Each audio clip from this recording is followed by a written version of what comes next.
you've all been patiently waiting for. Today's Opie and Anthony Show starts now.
New York City, 6 a.m. An out-of-control satellite radio show is being broadcasted to millions of Americans. At the controls, Greg Hughes, a father. Oh, this is perfect. This is how it should be. Anthony Cumia, an alcoholic. Hey, hi. And Jim Norton, a comedian. It's me! I work here! Glad I got that one out. Are we on live now? Is it happening? This is it? The three men make up the Opie and Anthony Show, a popular radio program known for its cringe style of entertainment and having very few limits. I like where this is going. I'm seeing a lot of options here. This is like different than any other radio. No telling what we're going to hear in here today. Tits, ass, tons of cuss words. It's just not like radio. It's just like hanging out. In the past, they have been accused of multiple FCC violations and have even gotten their show suspended from satellite radio. This is why. This is American freedom of speech. It's good on every level. Insane. Every second is funny. Wildly funny. And philosophically spotless. Everything you are about to hear is real. Real people, real excitement. This is the Opie and Anthony Show.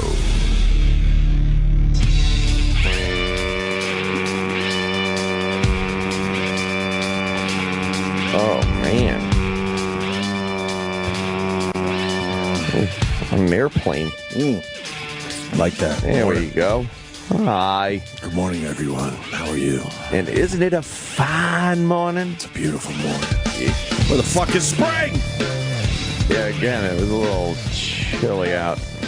I went on my bike yesterday afternoon. I was freezing my ass off. Yeah. My fucking hands are freezing. Took a quick loop in Central Park late in the afternoon. It's fucking It's weird. into May. Come on, fuckers. I was cold. Yeah. We were just talking about the Kentucky Derby. Yeah. The Derby. I don't know. We're just not mature. They're looking at the jockeys like they're athletes, and When they marched him out. I just started laughing. I'm like, I felt like I was watching The Wizard of Oz. They're just little fellas getting ready to jump on those big ass horses. They are just the tiniest little guys. They're just little fellas. And you kind of look at them on the horse, and you don't really, I don't know, you don't really think, you're just like, oh, it's a jockey. Right. But when they're off that horse, Right. and they were marching them from, I guess, their locker room Through the crowd. and you could see them next to real people. I started laughing. I was too. How do you not laugh at that? It's so small. But supposedly they're great athletes. I don't know. huh? What the fuck? I interviewed all of them for The Tonight Show a couple years ago. Oh, that's right. Yes. And They're tiny, they're right? tiny little guys, and they are like down to the ounce about how much they weigh. Yeah. They go through very rigorous training to make sure they're not overweight. It's like every ounce counts. Yeah, they have to Fucking know horse's back. exactly how much they are when they put them on the horse. And you know, they take them so seriously, but a few of these horses, as they were trying to get them into the gates for the race itself, or you know, close to getting them into the gates, they're just sniffing other horses' asses. They're looking to just get some fucking ass. A true champion. And they're trying to this say a horse, true and he's champion. like, you know, just sniffing ass. In the end, it's an animal that just wants to fuck. But we make it like it's way more than that. Oh yeah, Nah, you think they the get? majesty of. Oh, look at him. You think they throw a horse in there for the winner? Someone already. Yeah, we're watching this. Is it wet, the grounds? Yeah. Oh, it was a rainy very- race, man. very One of those sloppy. muddy, rainy races where they had to keep throwing their goggles off. Oh, they have different pairs of goggles, I right? think they have like I want to say 8 pairs. Yeah, they were and burning they a just keep shitload. flipping them. Yeah. But if What if a it, horse steps on it? no, they're not allowed to. You can't lose any of your equipment, I believe. They pull it down around their neck. No, they pull them up. Do they pull them up? Oh shit! I thought they were pulling them down I think they around pull their 'em up. neck. Yeah. $100. I don't know. I'm not sure. I'm not sure either, but they have to stay. They have to stay on their person. If they lose any of their equipment, then they're disqualified. I believe. Wow, that I believe. sucks. Aren't they afraid the horse will slip? Well, yeah. Yeah, it's- that's happened. It's not the greatest conditions to have a race, but Fucking Verrazano. That 14 horse fucked me. a lot of people went with Verrazano, right? I know. Just because it was a local thing. Well, that and, you know, We got a bridge named Verrazano for the people that don't know in the New York area. Verrazano. I don't know. They say it's exciting and all. The buildup is way too fucking Oh, my long. God. It's fucking hours for less than 2 minutes. 2-minute race. All those people have to just hang out for a few hours. I Well, guess it's a good party, though, right? I guess if you're there, it is, you know, the stupid hats. They make a big deal about the hats. What about the hat? The hat. But they make a big deal about the hats. Yeah. And all the news segments, it's like, and let's go to blah, blah, Churchill Downs. And she's like, do you like my hat? Of course I don't like your hat. Hacky Hats suck. hat thing. And they all look like those stupid fucking big, overgrown, oldie-style hats. They're kind of like Easter bonnets, right? Yeah, yeah. Sort of. That whole stupid thing. I guess it was exciting. I don't know. I never got into horse racing. I'll watch the 3 big races every year. Yeah. But that's about it. I'll watch the Belmont. Yeah, you fucking watch the big races. Kentucky Derby and the Yeah. Preakness, right? Those are the 3. Yep. For the Triple Crown. But I don't know. Whatever. Did you bet? Well, yes, I bet, did. bet, Yes, bet. I did indeed. See, I didn't want to go out and look for an OTB. OTBs are, I don't know, it's so old school. It's 2013. And OTBs are just fucking, you know, a bunch of degenerates. You know, it takes forever. You stand it online. Yeah, but it's kind of cool. Yeah, I like hanging with the degenerates. every once in a while. I don't know. As long as I have a camera. I don't know. OTBs. And then just trying to find one now is Almost impossible. Yeah, there's a few that are actually in bars. Like, you go OTBs? into a bar and there's a little OTB kiosk. Oh, that's kind of cool. Like a bar. So I decided I was going to go online and be like, betting Kentucky Derby from home. Mm-hmm. So I'm like, oh, look at this. It's a site, I think it was Twin Spires, twinspires.com. Named after the Twin Spires of Churchill Downs, I would assume. So I go there, and it's like, oh, well, you sign up, you get yourself a little account, and then you go off to like a Dwayne Reed or one of those fucking pharmacies, and you pick yourself up a cash card thing there. And then you load up your account, and from home, you're just betting the Kentucky Derby. Wait, why do you have to get a cash card if it's online? Well, to fund your account, you can't really do it with a credit card. And so you get money on a card at Dwayne Reed, and then you punch that and then card you punch number. the little code number into your account. And why don't they want to deal with credit cards? Transfers the money of it. Credit card companies don't like dealing with it with gambling sites and stuff. So this is the workaround. Yeah, the workaround.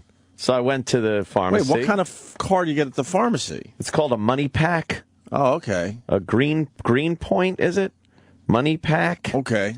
So I got one of those. I loaded up with like $500. Nice. I go home. I put $500 into the account. Nice. And now I'm running fucking race book from my home. You got the sting operation. Yeah, it was great. I had the giant fucking 90-inch with all the stats and the races being live on there. I saw your tweet. It looked very impressive. And then I got my fucking my iPad with all the stats on it. Nice. And I got my computer with the fucking actual interface to make the bets. I'm rolling. You actually look at the stats, though? Well, yeah. I just kind of... Yeah, it was good. Oh, that's a good name. Yeah, I pick one here, one there. Oh, believe me, I'm not fucking, handicapping these All of a things. sudden, 7-1 looks pretty good to me for whatever dumb reason. But here's the thing. Yeah. Here's where they get you. Uh-oh. Well, it's not really get you. It's where you can get it yourself. So I'm like, oh, Kentucky Derby, that's good. Let me, so I get on. I'm going to bet the Derby. And it says, oh, track. I'm like, well, it's twinspires.com. I assume the track is Churchill Downs. I look. I click. Oh, there's a fuckload of tracks at all hours, all over the world. You could bet any track ever. Oh, shit. So now I'm like, woohoo! Oh, shit. Let me put some on 3rd at Belmont. So you're not even just doing Kentucky Derby shit anymore. No. Oh, so wow. I was just... Oh, that's dangerous. So I'm sitting on my couch betting the horses. From all over the world? Anywhere you want. And what? They'll tell you what the next race is around the world? Yeah. Can you see the actual race? Yeah. No. Yes. You go on even some obscure race in, I don't know. Yes. Dubai, let's say. They're all televised. Oh, that's pretty cool. So you go to the tracks, the individual track off of Twin Spires, you bet it, and then you hit live video, and the video comes up, and I was doing that, and then I was just putting it on my fucking TV. So I'm watching the races and watching all the stats and stuff. And were you by yourself? My bets? Let me think.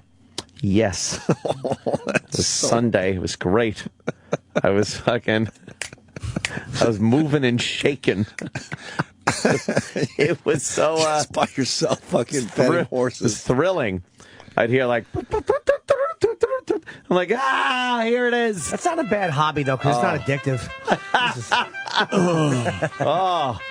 Post time in 6 minutes. Post time in 6 minutes. I'm like, I got to get my bets in. And there I am, tinkering at the computer. All right, what should I do? Fucking $10 exacta box, 7, 5. All right, I got that. Maybe a triple. Two? No. Throw the 2 in. Okay, right, good. The 2. So Derby Day was fun. You were tweeting. Wait, did you start before Derby Day? Well, yeah, I was doing all the preliminary races at Churchill Downs before the Derby. Right. The Derby is the 11th race, so there are 10 good races to bet. So did you delete all this from your laptops, or Nah. Or now you're in for a while? Nah, I didn't delete it. Why not? I still got some money left in the account. Did you win anything? Yeah, actually, I didn't. I won the first race I bet on at Churchill Downs. Not much. But then I was playing Belmont at the same time, and I won like $270 on an exacta at Belmont, and then the very next race I won $350. So my account was like really pretty good. But then Sunday is not Derby Day. It's just any other day. Mm-hmm. So I pulled up Belmont. Oh, boy. And I decided I'm just going to play some horses here. And my what amounted to about, I had 500 to start with. I got it up to about 6 and change. And now I'm down $160. Oh, you're down 160? No, I'm down to 160 in my account. You've lost 340. So, yeah. Gotcha. Yeah. But it's fun, you know. You just kind of, if you're just sitting around the house, you don't got to sit there the whole time. You wait until you hear the little, and then you fucking, there it is. Oh, look. I'm getting all, like, excited. Oh, what, your TV tells you? Yeah. So you can be wandering around and then you hear that noise and it's time to get in front of the TV? You got to run, place your bet real quick, and then they're off. Nice. I never know which is which. I lose track. If I'm looking at one, I lose track 2 seconds into the race. I'm like, I don't know where my guy is. It's very hard to keep track like that, but they have some pretty cool graphics now on the bottom of the screen. They got the little round circles with the colors and the numbers in them, and they arrange them on the bottom of the screen, like in the order they're in on the track. Don't they do the NASCAR thing, too? Yeah, they kind of do that, too. Where they have the pointy thing above the cars or the horses? For the big races. They didn't have that for the Kentucky Derby. No, they didn't. I noticed. They kind of put at the bottom of the screen what horse is in win, place, and show. Never got into horse racing. No, me neither. I've gone a few times. It's kind of fun to be there. Being there is good, and then just degenerate betting from home is pretty fucking good. That's a long shot. That's what I did when I was there. I took the long shot for like $20. Like whatever the craziest odds were, I took them. Like because you bet $20 or $50, and you wind up if you win, you win 1,000. Right. Of course, I didn't win. My guy came in fucking, I think 39th place. Yeah. I don't like the win place show bets. I like doing the multiple horses, exactas. Is also trying to flash things early like that. speed towards the outside of the leading group. So go now past the wire. Past the wire. In the Kentucky Derby, and it is Palace. Kentucky Derby. Sense racing in second. Oxbow towards the inside in third. Verizano is in fourth. Vijak is in Verizano. fifth. It's My Lucky Day is in sixth. Falling Sky in seventh. I had all the horses for the triple, or for the superfecta pick 4 thing. I had 3 of the 4 horses in there, and I had stupid Verizano instead of the 4 horse, and that paid like $28,000. I was like, oh, damn it. Wow. Couldn't get that. So close. Oh, so close. And then another one I lost out by like fucking neck. At the last minute, the horse came and just passed the horse I needed. Ouch. And, yeah. Fucked you up. But I'm like, you know, when you're sitting on your couch at home, watching it on your television, leaning forward on the couch going, come on! Come on! Come on! Were you really? Oh, yeah. You got to get into it, That's you know? the shit you got to film, man. I'm like, fuck it. Oh, man, yeah. I saw the one Vine video. Yeah, a little Vine video. But, yeah, before you know it, I'll just have a cigar and I'll rolled up fucking race form, smacking it on my leg. Bah, you son of a bitch! Yeah, it was fun. It sounds like a good weekend. It was good. But then, you know, yeah, everyone's like, oh, yeah, you got to look out. But by like I guess by the 5th race at Belmont yesterday, I was like, fuck this. I just shut the computer and fucking went outside. Had it. Yeah, it was enough. Oh, there's the graphic at the bottom with I'm amazed by the announcers on these things. It's an amazing talent. Orb wins the Derby. Golden. Oh, wins the Derby. But remember years ago in the 60s, 70s, they had to do it with binoculars. Yes. Like now, at least it's computer graphics. You have TV monitors. Yeah. But fuck, man, years ago, this guy had binoculars. And it looks like number 7. You have to remember who number 7 is because you can't keep looking. Yeah. And it's, oh, fuck, position has changed. You can't keep looking down. I remember a Bugs Bunny cartoon where they had the guy up in a booth way high up in the stands, and he had the press hat on and the binoculars, and he was like, and he got so built up, he's hanging out the window on the front of the thing, and he's holding the binoculars. It just looks like... find that. It looked so manic. It was great. Bugs Bunny horse racing. Yeah. I'm totally amazed by this. Because you have to learn each race in that moment. Each race, every horse, there's fucking so many horses. and the jockeys that are on the horse. It is an amazing thing, and it's going so fast, you know? But they only need to worry about 4 or 5 for most of the race, you know what I mean? It's not like they're changing a lot of positions. But still, to have to know what number 7 is. Of course. Oh, it was the Greyhound races, wasn't it? That I gotta see. A programming. A programming. Make it bigger, Sam. I don't seem to know any of these dogs. I'll go and give them the once over. Bugs is great. Yeah. Looks a little undernourished. Kinda inny-sky and daily bay. This one looks a little better. Kinda flabby, though. The dogs aren't even moving? No. This one ain't got a chance. Number 7. That's me lucky number. Looks pretty good. Better check his teeth, though. Come on, Lassie. Open your mouth. Let's see those little toofies. A little shadow on that bicuspid jaw. You better see your dentist. What's up, Doc? Don't you like rabbits? No. I'm a retard. What a performance. Hey, this kid's gonna leave his race down that hole. Ooh. The next race is about to start, ladies and gentlemen. I don't want to miss this. And they use a little rabbit. I think this one, doesn't Bugs fall in love with the rabbit on the rail? Yeah, I think so. Onion looks a little sore. Nah, whatever. Pneumatic tire looks a little flat. Father's mustache is a little droopy. You remember this shit. Oh, yeah. Have a hand in it. Bride's biscuit is hard as a rock.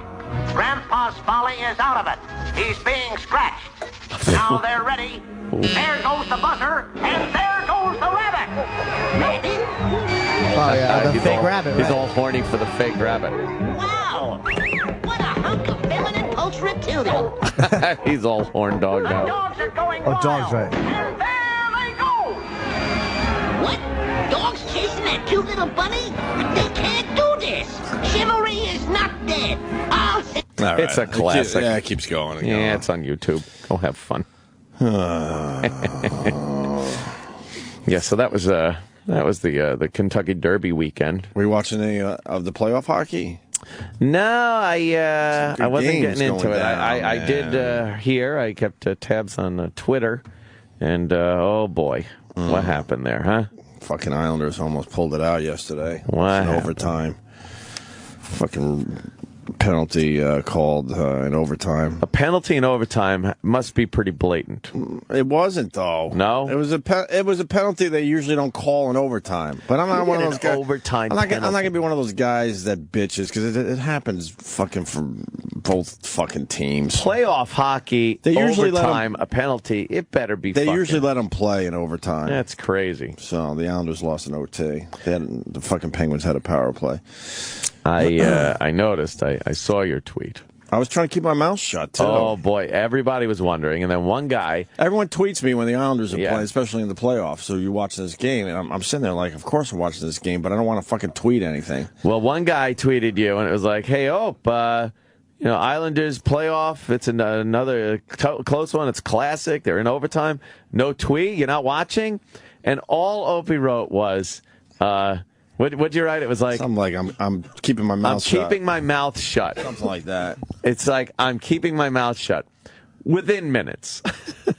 Within minutes, they lost in overtime. Within minutes. It's uncanny. They lost. And I was just like, oh, my God. Why did you say anything? I thought you were Twitter dark. I thought I wasn't saying anything by saying that. Yeah. I couldn't help myself. I was watching the game, and everyone's trying to get me in a little, Twitter conversation. Right. I'm like, I'm not doing it. Can I just watch the game? I'm reading my Twitter feed a little bit. I just wrote... what was it again? I wrote, that's the turning point. There was the turning point. You find it? Whatever. What's the score of the series? It's, what are we up 2-1? to? 2-1, yeah. Penguins. 2-1 Penguins. Penguins are a tough fucking team, but the Islanders have been playing well of late, so they're giving them a good fight so far. We'll see. They really needed that game yesterday. We need to win 2 out of 3 at home. So now we got to win the next 2. Our pal Ralph Macchio was at the game. Was tailgating, yeah. Tailgating at in Uniondale.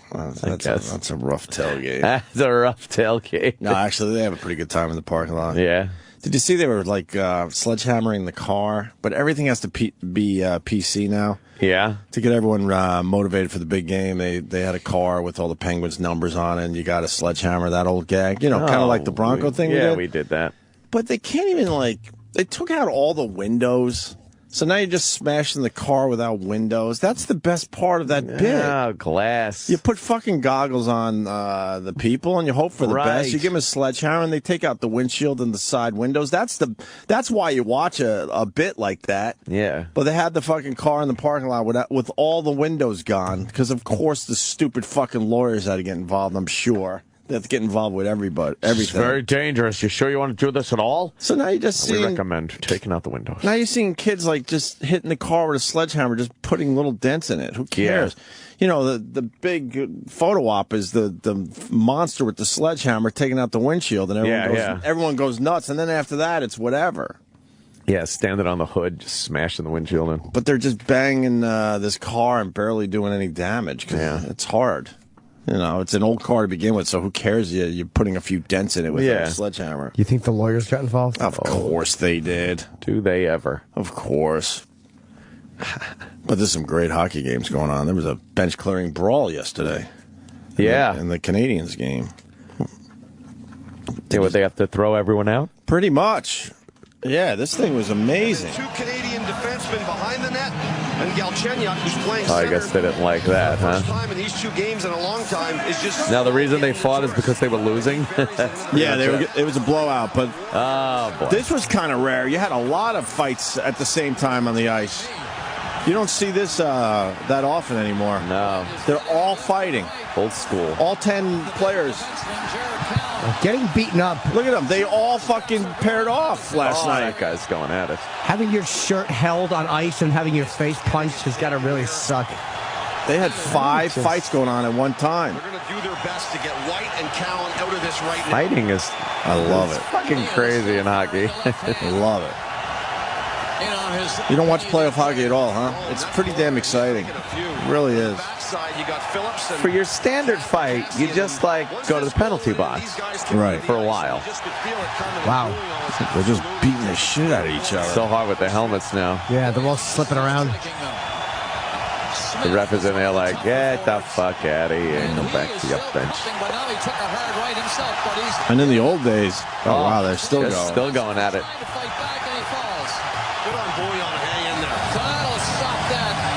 And the fans just love it. Oh, yeah. You could hear them just losing it.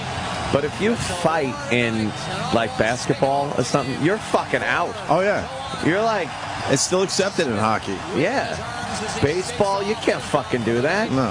When you fight in basketball, you look like a complete asshole. Yeah. They're even not your own built for teammates, fighting. are like, what the fuck you doing? They're not built for fighting.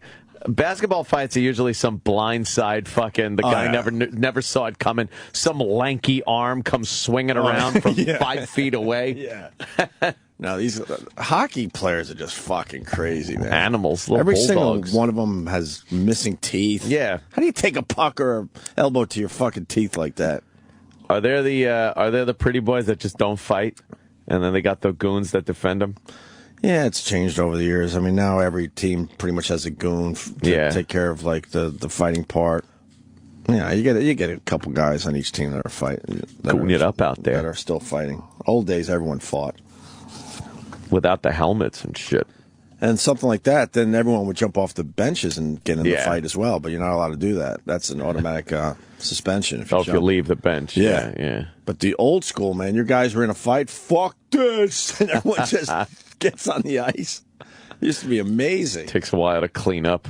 And then someone, whoever, changed the rule there. It's like your old thing. You can't bring it back now. Can't bring it back. Yeah, too bad. Yeah, we're going to so much fun. We're going back to allowing people to leave the bench and enter a fight. That's why when they put those rules in place, it's over forever. Yeah, it's a shame. So, it's a real shame. I had my kid's birthday party. Just one quick observation. Right. It was an hour-and-a-half party. Is he feeling better? The little guy? Everything's good. The little tyke. Yeah, the other one decided to not sleep the night before my son's birthday. we were up all night and then had a kids party Saturday. It was a fucking nightmare. How many little fellers you have over the house? No, we went to a place. You went? No strangers get to go to my place ever, ever. Where'd you take him?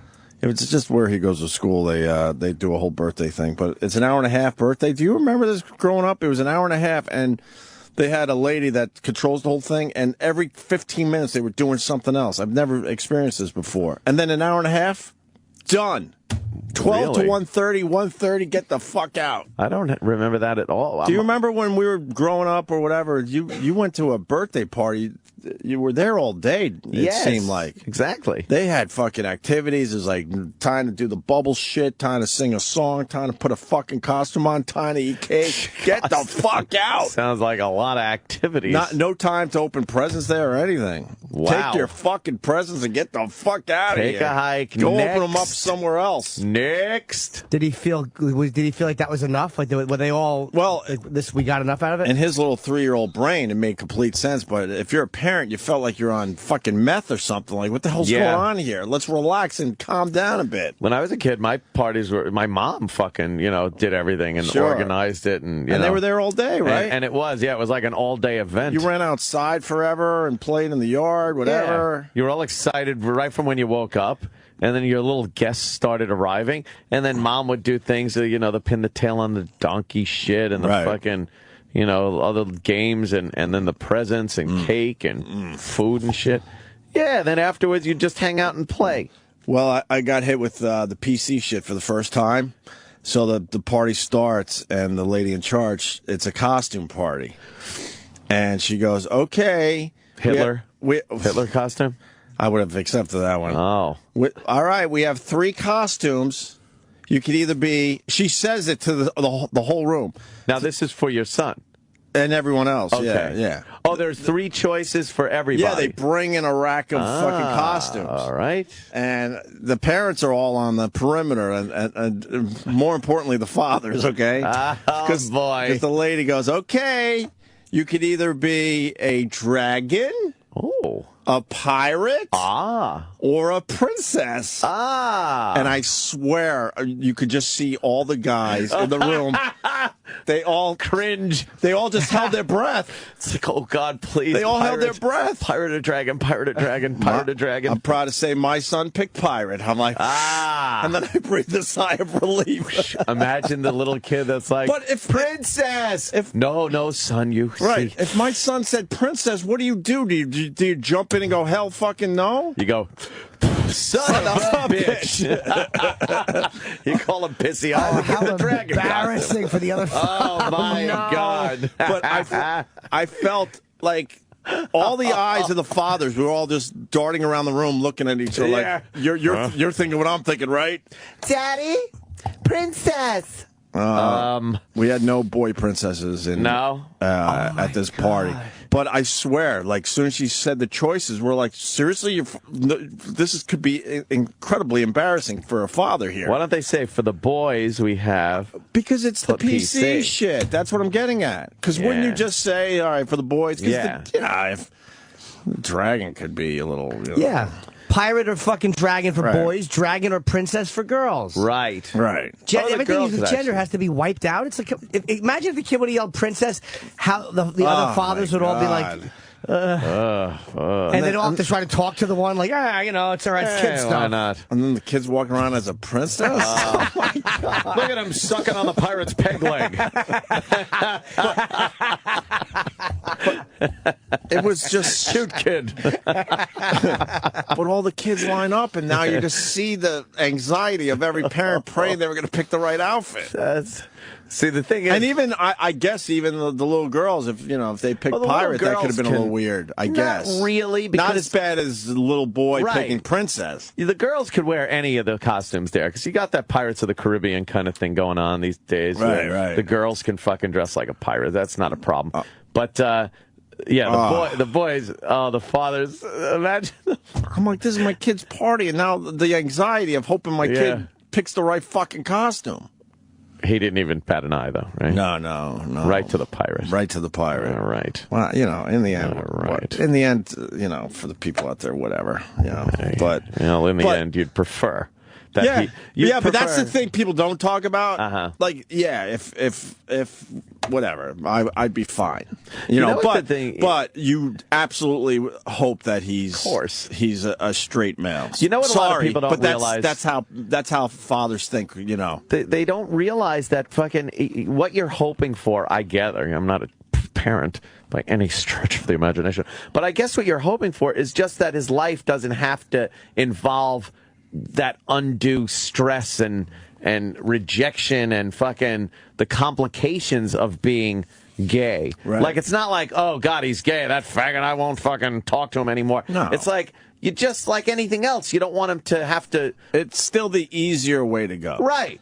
As much as, you know, we've come a long way, it's still the easiest track to be in. Yeah, so if you notice, like, a little fucking... He's grabbing the princess dress, you kind of got to go like...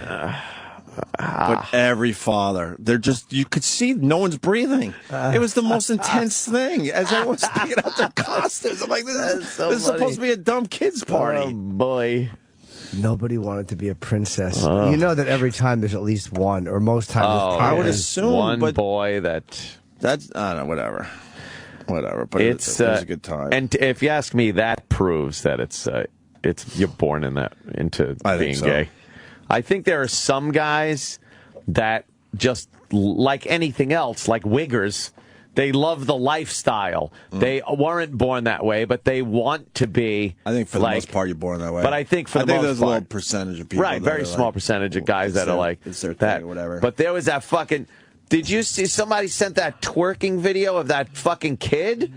That was. What? The most disturbing thing, and you watch that and just go, yeah, that kid was born gay. Right. There's no way you can learn that quickly in life, and you can't be that gay and put it on. You'd win an Academy Award. Mm-hmm. It was, some boy twerking. This father must have just been like, oh boy. That boy went princess. He went princess. Fucking over the top princess. Over the top. I think his name is Anthony. Oh. Yes, bitches. I'm back. Look, Fiercer than ever. So gay. Okay, but sorry I took such a huge break from making videos, but I am back and I'm going to be making videos every week. Like everything, the mannerisms, everything. You don't learn that. You can't judge a book by its cover, they say. Oh, boy. Yeah, he's a gay kid, whatever. There, and right? summer is just around the corner. Yeah, but there's no doubt in my mind. Every week, yeah. And I'm more pissed that he has 3 million views on his videos. Well, Hope you could maybe go that route if you want to do a gay twerk video. Yeah. Go to his twerking because that's where it's like, oh, he's just a gay kid, and then it just gets disturbing. Notice how I say appropriate and twerking in the same exact sentence. Warning, watching me twerk is scandalous and might Scandalous. How old is he? So I don't know. Oh, jeez. Yeah, that's... I know this one. Joy twerks. Could you imagine this father, like, sees this, gets the computer, and he's like, let me see what the boy's up to. And he's twerking. These 2,900,000 views are probably all guys jerking off. They're all creeps. Fucking pedos watching this and jacking off. Twerking is over. You can cover your eyes now. Yay! Oh, it's uncover. Okay, and that was it? I knew it was time to twerk when... Oh, he made a mistake. Boo! Well, yeah, so... after my twerking rant of last week, people decided they were going to send me that. Wonderful, thank you. Hold on, before we move on, I think we got a princess scenario that actually happened. Oh no, Mr. Norton. Vic in Connecticut. Yep, I'm here, guys. Did it happen to you? Yeah, I was at a party. My cousin's throwing a party for his little kid. Yep. And they break out the costumes. And his little nephew puts on the fairy princess costume. Fairy princess. You've got to be kidding me. I pulled my cousin aside. I said, you get that thing off that kid, or he's going to be in for years of therapy. Dad? See? Sure. Go ahead, sorry. And I'm sorry. And the women are cheering him on. Like, oh, this is of course. Cute. Look how cute. Yeah, I'm like, no. Let me do his makeup. I have no kids, and I'm turning bright red. I'm like, nah, stop it right now. It was an unbelievable. I didn't have a clue.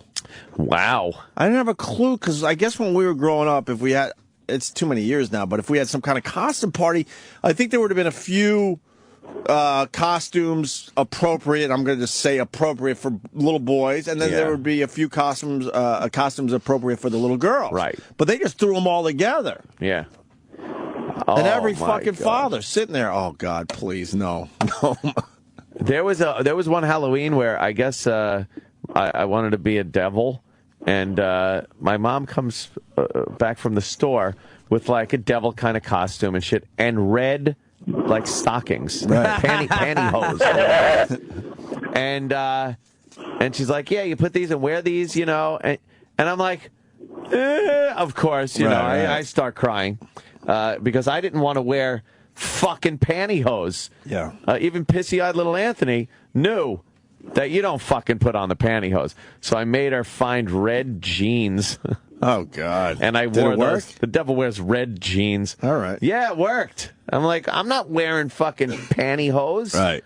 And I always thought it was weird when guys dress up as women for Halloween. It's like, oh, look at me. It's crazy. There's something there. You think there is? Yes.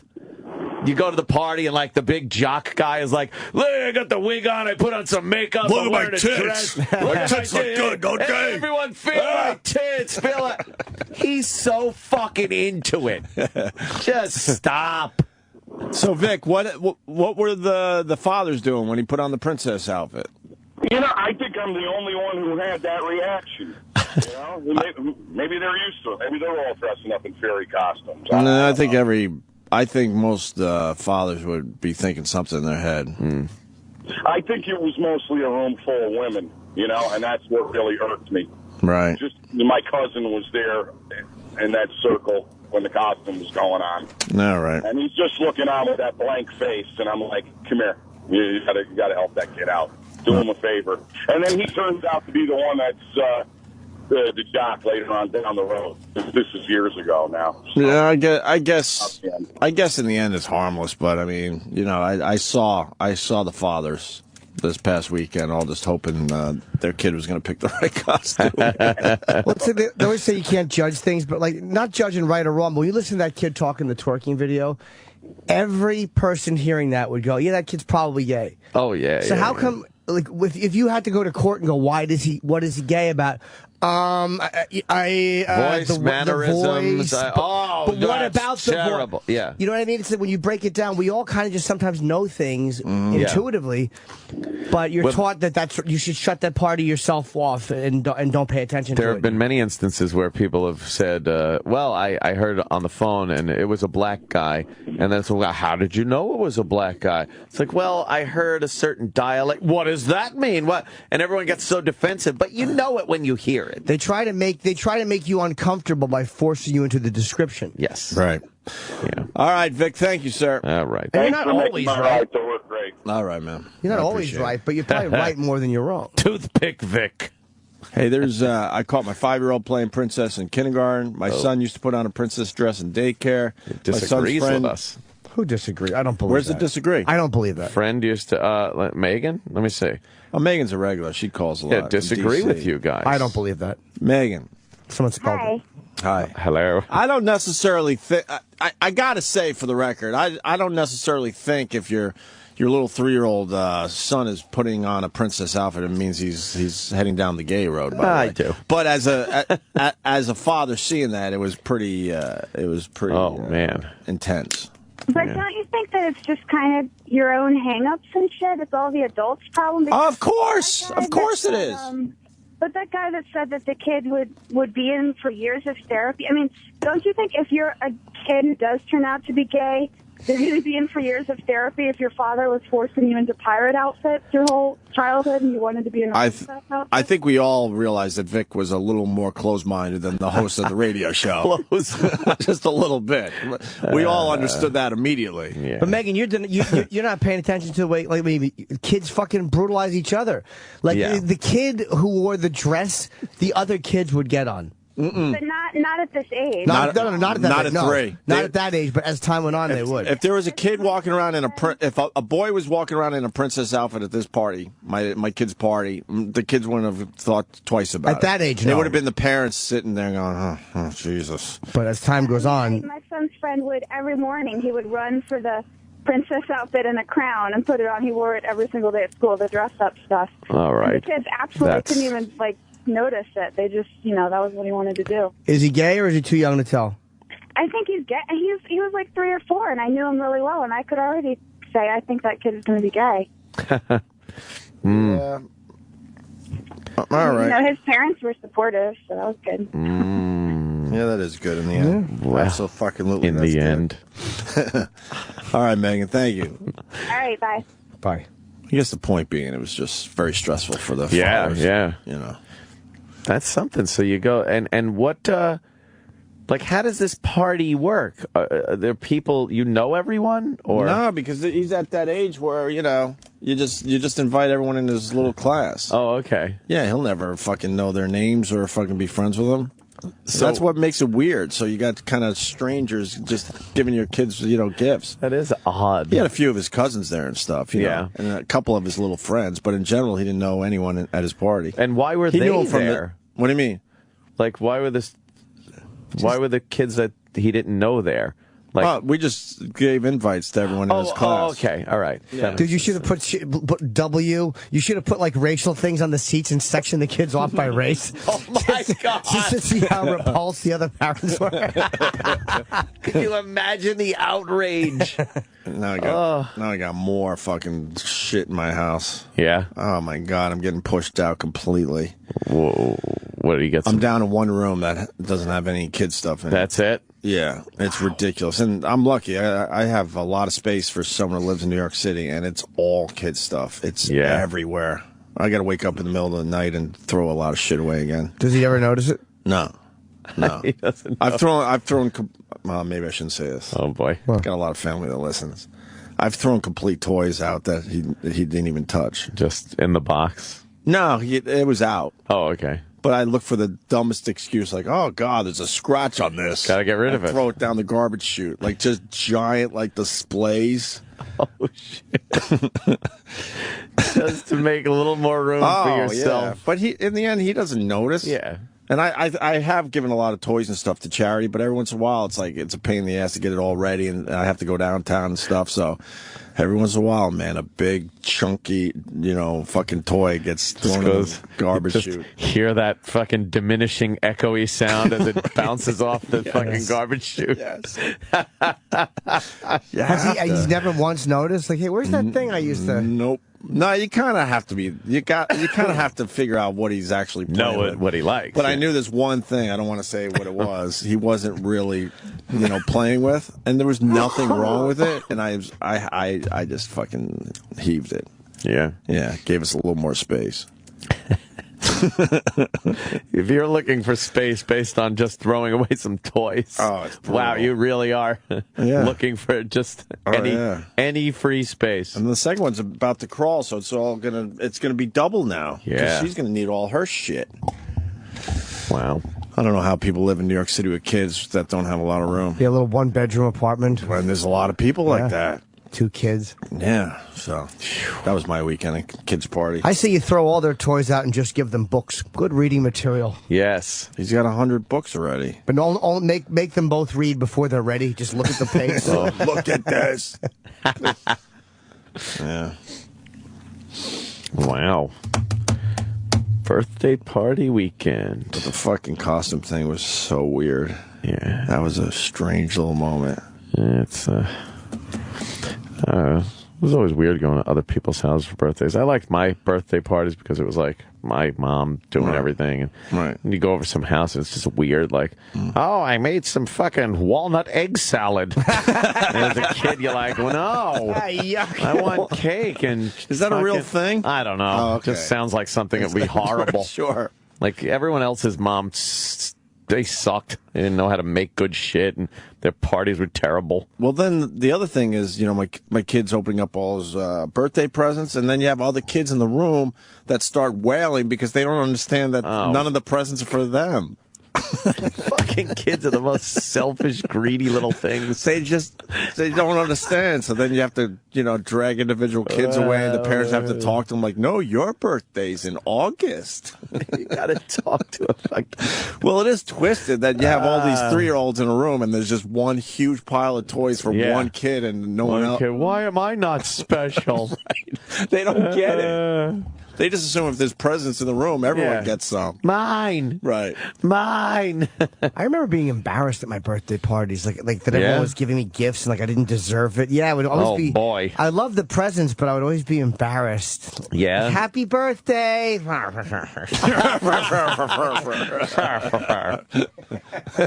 Yeah, you were embarrassed. I didn't have to deal with positive attention. Little Jimmy was like, "Oh, I don't give me accolades and toys and." But you'd have the little the folding card table with that shitty cover that you'd have to weigh it down so the wind didn't blow it off. Oh yeah, those little fucking birthday table covers. Yeah, with the big heavy red fucking candles, those big glass fucking orb candles.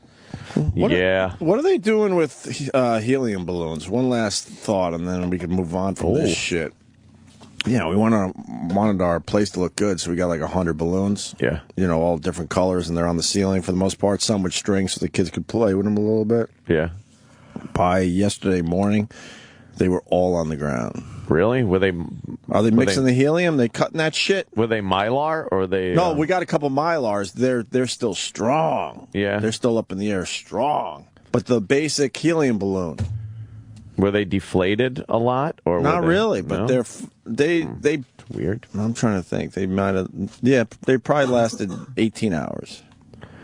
Maybe the rubber is more porous these days. It's just, but I don't understand that. Because if the Mylar was still floating, Mylar's strong. Oh yeah. I don't know. Cutting helium with air. I think they might be cutting it. I just need to know. It makes for horrible radio. I understand that, but we spent a good fucking penny on that shit. Yeah, I want to know. I was hoping they would be up on the ceiling for a day or two. They didn't even last 24 hours. Decorate the place all up real nice. Yeah. It's your birthday. Happy birthday. My life is so not my life anymore. It's over, Johnny. Yeah. I wish these fuckers would have taught me a little more before. It's so weird. Yeah. But it's cool. You want to guys see Life of Pi? I watched that yesterday. Oh yeah. Now let me tell you before you say what you thought of it. A lot of people either love it or a lot of people hate it. There's no in between with this movie. I liked it a lot. I didn't love it, but I did like it more than I thought I would. Yeah, I did too. There was more to it than I thought, and it was well shot, and I was like, wow, man. And then the end, I kind of was like, Yeah, that was weird at the end. But I liked it more at the end. Yeah, I was assuming that it didn't happen. I didn't know that was a 3D movie, though. This is where I kind of wish I had that 3D TV, because it was really, the colors were beautiful. And I heard it was shot beautifully. It was, the CGI was great, yeah. Did a good job with that CGI.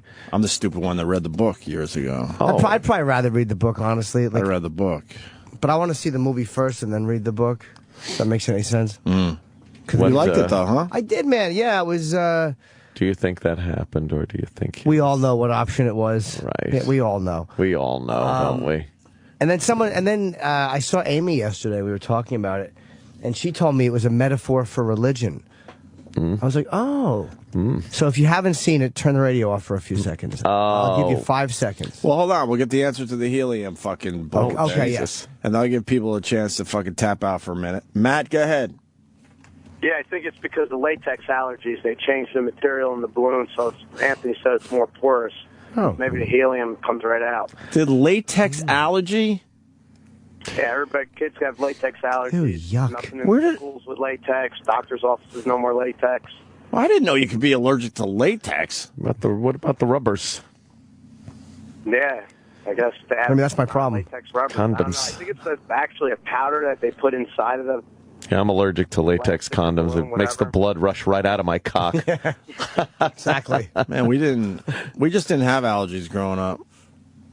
I mean, we had them, but we didn't know about them. No one paid attention to them. Everyone just had asthma. Allergies with sneezing. You just knew a million kids that had asthma. When you're sneezy, he has asthma. Sneezy and wheezy. It had nothing to do with fucking, I can't look at a peanut. Latex, all that shit. All right, Matt. And then someone else is saying there's a short supply of helium out there. So maybe they are cutting that shit. Short supply. United States is really the only country that produces helium. Why? It seems like it would be an easy thing to produce. We have all like the helium. I don't know. That's why the Hindenburg... How do you produce helium? That's why the Hindenburg fucking burst into flames. We weren't selling our fucking helium anymore to Nazi Germany, and they had to fill it up with hydrogen. Right. So they came here and kaboomo. Wow. Yeah. Well, we had a choice between oil and helium, and we're like, forget the oil. That's messy. Yeah. We got balloons. We can make balloons float. Fuck you making your cars run. Yeah. We'll fly to work every day. What a fucking bad turn of events that terrible was. Move. Back to Life of Pi. So, Jimmy. Amy's raised the point that it was a metaphor for religion. Like, these are the stories, and maybe these events didn't happen, but we're telling you them to teach you a lesson. Like, maybe the event that we thought was happening wasn't really happening, but the lesson of it was taught us, which actually made perfect sense. Like, yeah, maybe it was a metaphor for religion. Huh. Maybe that's why it was written. Could be. The story. I like that. It was almost that mashed chicken angle. Where they're suffocating the chicken kind of a thing, where it was like, oh, really? Although so there's a couple that's things how you remember it. I think they should have tied a couple of those things in a little bit better. A couple of the animals in a little bit better. Yeah. But I did enjoy it a lot more than I thought. Maybe I cried a little. Aww. At what parts, Jimmy? I honestly don't remember. Yeah. What else did I blubber at this weekend like a fucking complete seed gargler? I blubbered at something else, too. I was movie? Watching. Yeah, I think so. You don't remember? No. I remember when I cry. Oh, man.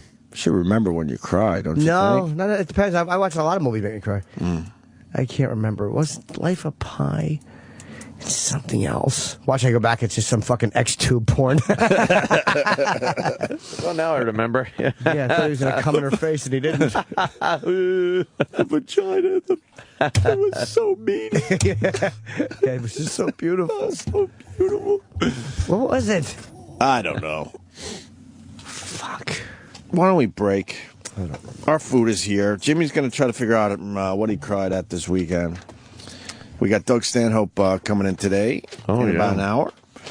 We what else we got? Oh, we got the 4th anniversary of one of our favorites of all time, Tippy Tom.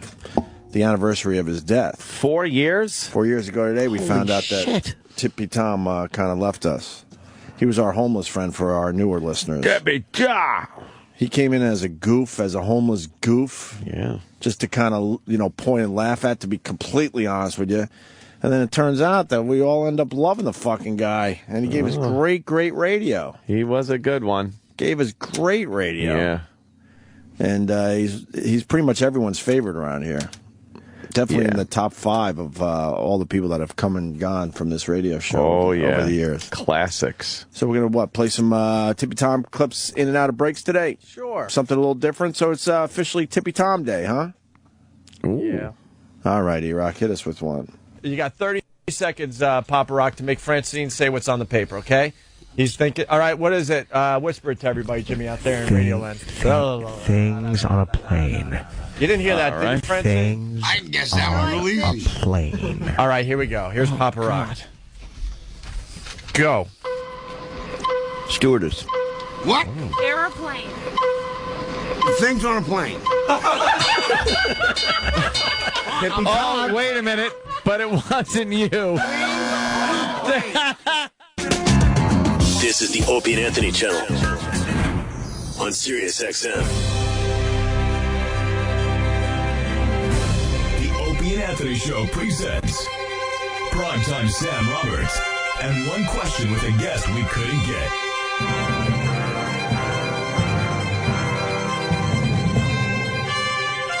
Big-time music star, pop and country music sensation, Taylor Swift. Primetime Sam Roberts here with Taylor Swift. Taylor, do you like grapes? Absolutely. Thank you so much for your time. This has been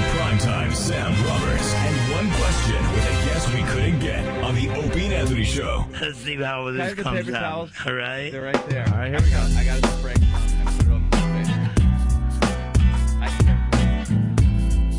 Oh, this is nice. This is a story about a man. And he always was so lonely at night. But his voice was rowdy. You could hear it all through this train station. And I'm going to sing this one. This is about Tippy Tommy. Let's go while we're young. It's late at night. And I have nowhere to go.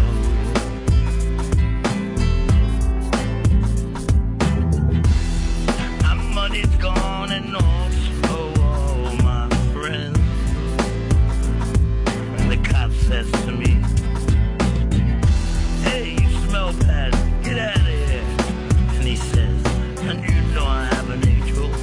And he said, "Bad angel. Shelter me from the falling rain. You have homes. This is my life. I'm living with so much pain.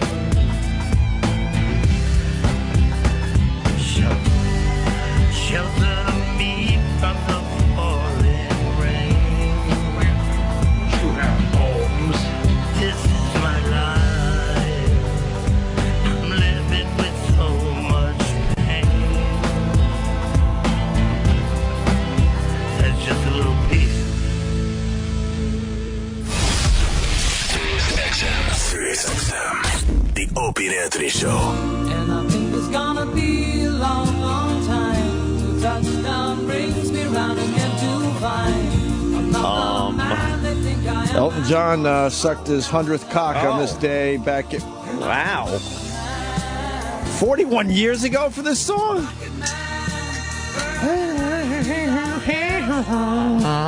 Elton's the hardest singer to figure out what he's saying in his songs. What do you mean? Like every song, you'll try to sing along, and you'll just have to make words up because you can't understand what the fuck he's saying in so many songs. This is called Rocket Man. Oh, I'm a rocket man. Like there's so many fucking.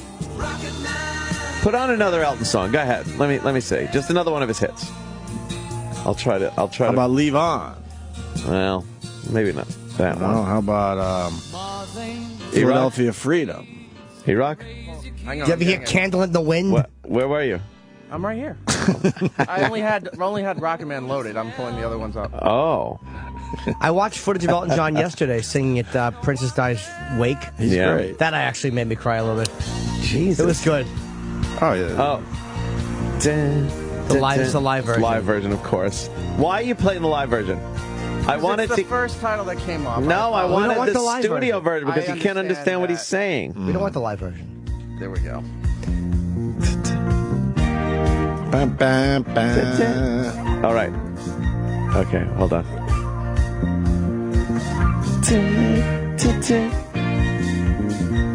I used to be a Rolling Stone. All right, I used to be a Rolling Stone.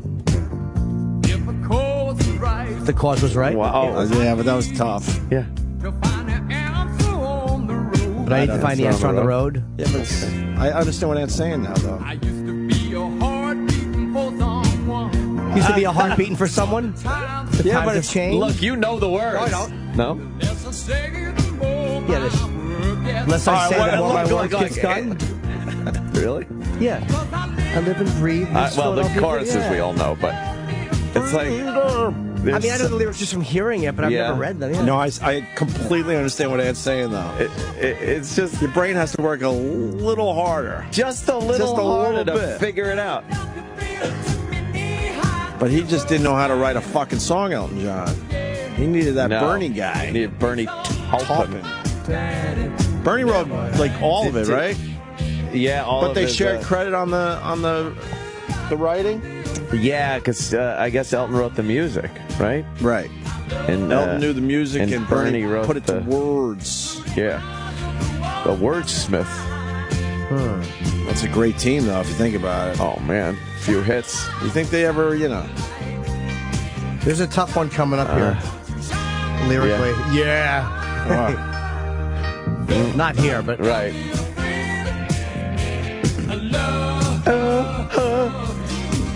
What year was this song, by the way? 76. It was, right? Bicentennial. I remember being in the car, my mother smoking her Benson and Hedges with her fucking sand ashtray, and my father liked this song.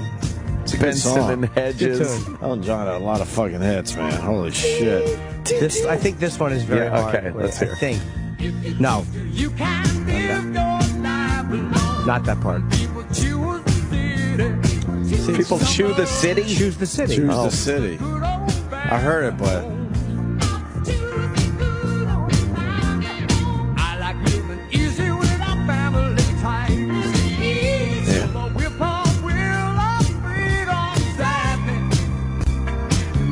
Oh, yeah. Zapped him right between the eyes.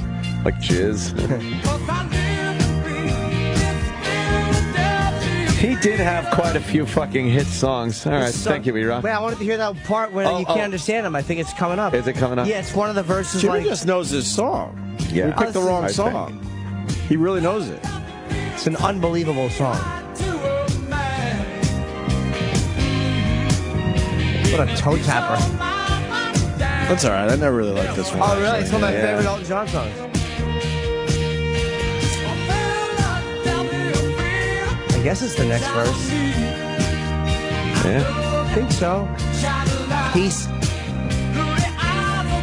says something about, I used to be a something for someone.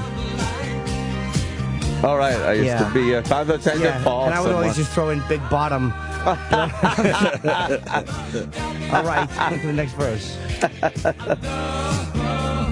Is there even another verse? Yes. Yeah? Yeah, I believe it. Think so. It's got some of those elements of disco in it. From the 70s. Well, they all had to go Yeah. the disco route for a little bit. A lot of guys fell for that, right? Oh, man, did they ever. No, I guess No. it's not. Wait. Oh. How much more long is this song? About a minute left. Maybe it passed Maybe by I missed already. it. Oh, all right. I'm While sorry. we were babbling. Yeah. Wow, I fucking missed it. Know whose birthday it is today? Oh, whose birthday? Well, there's a couple birthdays. Willie Mays is 82. Say Hey Willie. And I'm old enough to remember when he played. Ooh. I was very, very fucking young. Very but still. young. You remember that, Sam, right? No? Holy Willie Mays fuck. playing? Well, he played for the Mets. That's why I remember. But he was an old man in the outfield Right, by the time that we was- got him. But as a little kid, I remember getting all excited and telling my dad, "We got Willie Mays." Like it was a big thing, but meanwhile, man, No, he was past his Oh prime. my God, way past his prime. Way past his I prime. believe the Mets got him when he was in his 40s or something, which was unheard of back then. Not a lot Yeah. of guys played in their 40s. And then Bob Seger is 68 today. Wow. I've always been a fan of Bob Seger. He's got a lot of fucking great songs. Ah, here we go. Night Moves, right?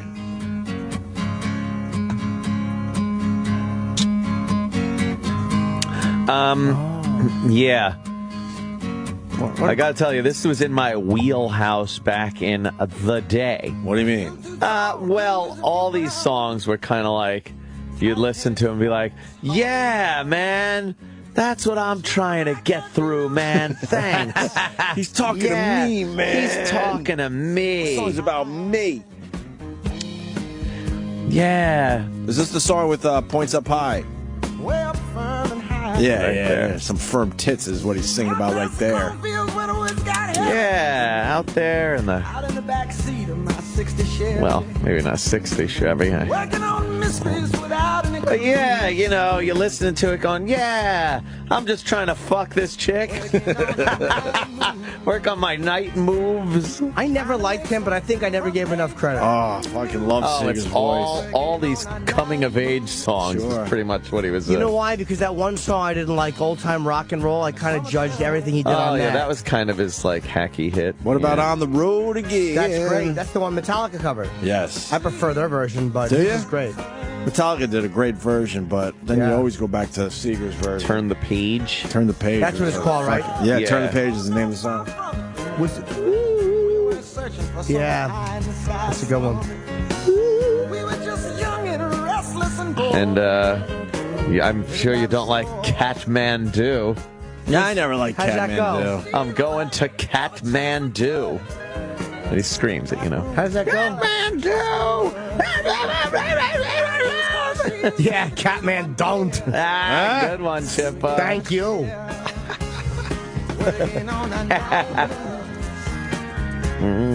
68, huh? 68 today. I think he's still doing it. Yeah. I believe he is. And fuck the Rolling Stones if we're talking music for a second. Oh, here's Kathmandu first. I never liked this one. No. I didn't hate it, but No. wasn't on my top 10 of Seger songs. I hate it. Yeah. Yeah, I hate that. I hate a stutter in a song. Let me see. New. That's terrible.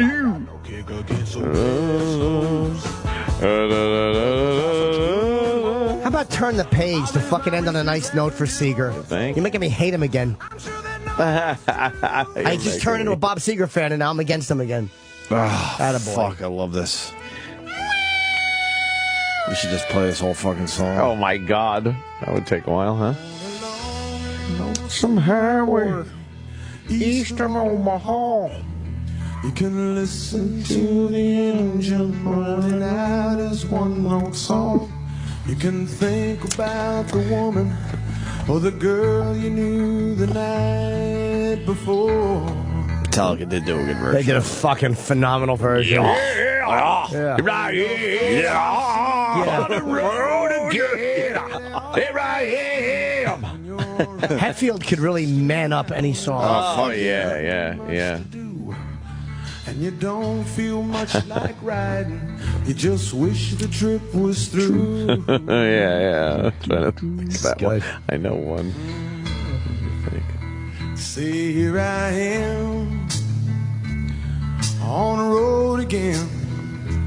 There I am up on the stage. Here I go playing the star again. There I go. Yeah, Hetfield really does. I love Metallica covers. I love when they cover a song. Oh, fuck yeah. They make it their own. Yeah. Seger looks real dorky these days, someone's saying. Wait a minute. Let's go to Todd in New Jersey. Todd? Hey there, guys. Good morning. Hi, Todd. Most 68-year-old guys look dorky, though, don't you think? What are you talking about? He was on CBS Sunday Morning about 6 months ago, a year ago, and it was hard to believe it was the same guy that I used to rock out to. You know, Hollywood Nights and all that. So, love the guy. Would still go see him, but oh my God, he doesn't look anything like I remember. I think I saw that Sunday morning. Seger. Yeah, he looks exactly the same, just really gray, right? He has the same. That's Michael McDonald. No, I think Bob Seger had the exact same hair as well, but it's all just gray. Or white. The computer not working well? Oh, I remember that song. That was the one. We Got Tonight. We Got Tonight. That was the one where I think I was tomorrow. I was driving back from upstate. Not driving. A friend of mine was driving, and I was in the back. It was a station wagon. I was in the back of the station wagon with this girl, right? And we were just making out, Jimmy. Making out. We were making out. Myself, I could be And it was all the way from I might have listened to that song this weekend, too. Did you like it? No. That's terrible. It was all the way from upstate back to Long Island. Yeah. And this song is a pretty long song. And it was going on. We just made out during the whole song. And I was like, oh my God, this is the song. Right. This is You're living the song now. What we're doing. I'm living the fucking song. And you're fucking 16 years old, so a little high. You get a finger in the stink hole? His own. He fingered his own ass. She's like, what are you doing? Trying to come.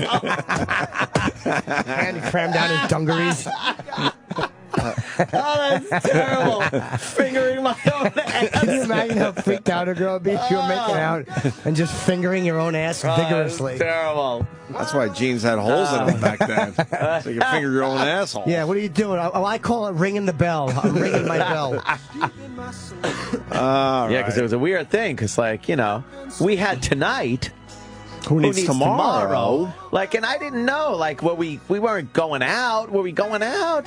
You know. And then we get back and we have to fucking hang out with friends and everything. I don't know. Are we going to want to fucking be like an item and stuff? But that didn't matter, Opie, because at that moment in that station wagon on that road back from upstate, we had tonight. How great was it when you could separate one from the pack? Oh, just have it run off when you had from the just rest of the one pack. Separated from the pack. So good. She makes that fucking quick bad turn away from the herd, and you fucking right on the ass. Oh, bird! When you were able to separate one, wow, man. Like a cheetah. What happened with this girl? Did you fuck her? Did you go out with her? Yeah, man. Who said girl? What happened with this adult male? This older gentleman? Yeah, don't leave us hanging. What happened with this little relationship? We actually did. When did it go wrong? I'm not sure. Boy, let me think. We actually did start going out, though. Nice. We did. And I actually relinquished her of her virginity on that trip upstate. We went upstate. We hung out at the parents' cabin. Were the parents there? No. It was me and her. It was Dave Simoleski, Simo, and the girl that I was with, her older sister. How old were you guys? 16. 17, something like that. I wasn't allowed to do that shit at 16. Man, it's crazy. I wasn't allowed to leave my driveway still. These girls wouldn't let, the parents of these girls wouldn't let them go to like certain movies with us without saying, well, I want Mary Jean Leonard to go with you too. And I'm like, oh, fuck that shit. Right. So, but she would be like, okay, have fun at the cabin. What? I don't get it either. So we would go up to this cabin in Herkimer County, New York. Oh, outside Utica. Yeah. And it was a family cabin. And we'd go up there and fucking just, you know, feel out this new thing called sex. Jesus, that's It's 16. Great. Yes. It's fantastic. I had a strict mom, man. I wasn't allowed to go to a cabin with a girl at 16. I don't think I was either. You weren't allowed either, right, No. Jimmy? Your stories are fucked up. I was trying to bang this broad for the longest time. But your stories aren't of the norm, man. No. No, most fucking 16-year-olds weren't allowed to do half the shit you were able to do. But there's always guys like Ant, like Bill D'Angelo, like my buddy Bill, like that. He's had that kind of parents like Ant did. Like, I mean, I think they were more normal, like quote unquote, like they did, like, you know. But they would let Bill go out and go to the woods and do camping and hunting and all that shit. And they kind of let him do the same shit. He had a lot of freedom. We went on a couple of religious retreats. Yeah, they thought that was all right, like sleepovers. But I grew up in a very religious town, so we got swept away with that for a while. Damn, did you fuck the girl in the cabin? Yes, yeah, exactly. I did. It was you put the tip in and jizzed all over everything. Oh man, forget about it. But I was trying to bang her for a while, and she, you know, she was virginal. A while at 16. Well, yeah, for however long that is. But she was virginal, and you know, had to kind of work it. And then one night at the cabin, she was like, "Okay." I'm like, "What?" And I was like, "What? Holy shit! This is gonna happen." Me and my brother ran through that family like a locust. Holy fuck! There was, I think there were four daughters out of the three. Let's see. Dave took care of the one, the older one. Then there was the next one down, and then I like took care of that one, relinquishing her hymen. And then my brother took care of the next sister down. And then a couple of years later, I took the next sister down. Jesus. The younger one. Wow. That was like, oh, it was crazy. Good for you. It was in the same cabin, by the way. Anthony putting up numbers. In the same cabin. Really? Yeah. Wow. The older sister was very mad when she found that out. Really? Yes. So now were you wearing condoms? No. Were you pulling out? No. Let me think Did you about fuck their asses at all? No, back then you didn't fucking asses. You didn't do any Greek? Back then, the girl would fucking lose her mind. Right. What? That was No! It was straight fucking missionary. Oh, all right. Now they just laugh at that shit. Gals today just laugh at that shit. But there was a time, fuck no, you would be looked at as a complete fucking weirdo. If you don't fuck a chick in the ass now, you're a faggot. Right. What are you doing? She'll say that. Girls like, yeah, exactly. She'll fucking tell you. But back then, oh God, you would be a degenerate. I'm saving myself for marriage. Fuck my ass. Right. They're putting the right channel number in. They're not putting the right channel number in the O&A ads. Oh, boy. Who the hell knows? Come on, we're having a good time anymore. today. We don't need to deal with this shit today. Anthony in Jersey. Anthony. Hi. Hey, good morning, boys. Hey. So, in light of the wonderful radio from last week about the channel change and you guys not knowing, I had on Alt Nation, which is the music I usually listen to, and before I switched over to you guys. Good story. And you would think the week of the channel change, they would let people know. They're still running ads saying that you guys are on 105. We are on 105. We're on 105 right now. When is the change? Thursday. Thursday's the big changeover, and we're all keeping our fingers crossed that we're not going to lose too many fucking listeners through this change. We are going to lose. We're losing so many. Of course we are. It's just the nature of the thing. But I'm talking about the guys that don't get 103 right now. They're praying they get 103 starting Thursday. They've been told they will get 103 starting Thursday, but watch what happens Thursday. We'll have a shitload of people calling and bitching and complaining. I will guarantee that. So hopefully things will be kind of smooth. It's a very difficult situation. And then I guess there's now a problem with our on-demand, and the radio wizard wrote me. I didn't write him back. There's a bunch of channels, though. It's not just ours. Well, but it's just this, the app. It's like, why can't they figure it out, man? I don't know. Whatever. Thanks, Anthony. Take care of their most important people. Thanks, guys. Bye. All right, man. Good luck to you. And because I don't know for sure, reading tweets and stuff, will people be able to get the channel on all radios or certain radios, or will they have to update their radio? No, some people are not going to get the channel. It's obvious. It's obvious. Some will. Some will all of a sudden get 103, but other units probably aren't equipped to do that, so they're not going to get it. I'm telling you. Crazy. I will bet a lot of money on that. It's just crazy. And the tweets will come in. They'll let us know. Oh, yeah. When they realize they can't get it, those that can't. Hopefully they all will. Oh, yeah. Man, when we came to satellite radio, it was like, wow, the future. And now you sit here 8 years later, it's so antiquated. Yeah. It really is, just because they can't figure out the basic shit of it. Still. It really feels antiquated. Like, people don't want anything to be hard in their lives. And this is still a very complicated thing. I don't know why. Oh, I think that chick dumped me. Yeah, she did. Okay. She did? Yeah, why? It was bugging me. I'm trying to think back. I don't know. You think, obviously, she dumped you, or you'd be celebrating 30 years of marriage. Of course she dumped you. But we're trying to figure out, I guess you could have been doing the dumping. Oh, and then I had to fucking, go to school, and I remember seeing her in school and everything, and she was with another guy, and I was all like, bummed? Yes, of course. Bummed. That was the worst feeling. Because I got very, I would get so attached. Oh, was I a latchy little fucker. I'd get so attached. Mine. Yeah. Mine. Then when it didn't work out and they were with somebody else, that's like the worst feeling for your young. It would just last forever. Your young growing body. Oh, you get that feeling, that fucking death feeling. Stupid fucking hormones made you really hypersensitive to everything. Man up. You thought your fucking life was over. Get a hold of yourself. God, I want a time machine. Oh, just to bitch slap myself. Right. What are you doing? You know that girl that dumped you? She's going to be a fat fucking pig someday. Yeah. Gives a fuck. Oh, God. Bob Seger, 68 years old today. Hey. People saying he was just played in Brooklyn. Somebody else just wrote and said he's still rocking. Is he still rocking? Well, look, he's all gray and stuff, but he's got his arms up in the air. Like he's rocking. Does he still have that Bob Seger voice? That's all I care about. That's interesting, because that is one of those power voices that you would think you need youth behind to still pull off, you know? Oh, I was going to mention the Rolling Stones really fast. Fuck the Rolling Stones, and I'm a big Rolling Stones fan. We talked about this. They're struggling to sell those $600 tickets. Yeah. To their upcoming tour. $600 tickets. So they're forced to cut prices. To what? I don't know. I'm sure they probably only dropped it 100 or something, but still. You know, they were.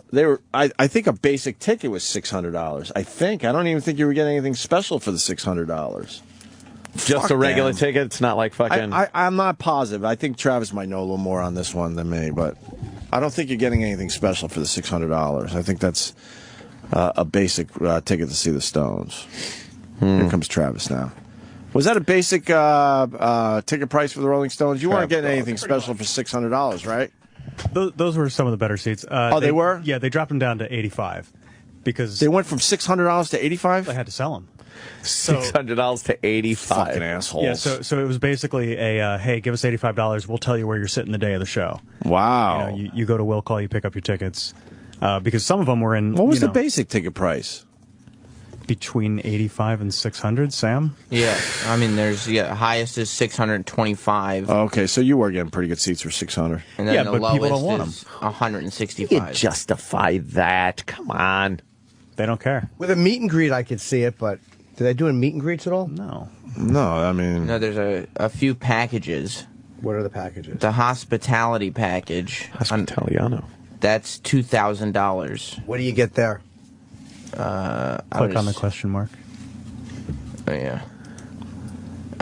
VIP entrance, price level 1 floor ticket, pre-show dinner, exclusive merchandise. Yeah, no meet and greet though. Fuck them.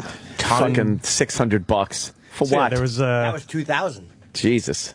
So there was like 500 tickets left on StubHub, 2,000. like the day of the show. People were just slashing their asking prices. So you could see him strut around. Amanda, just a bottle of cream, Amanda. Try to take me upstairs for a ride. Yeah. I don't I'm like not a him big live. fan of this version of the Stones. His live fucking shit these days, he's just marching around fucking reciting the lyrics. Sounds good for his age. Mm. Sounds great for his age.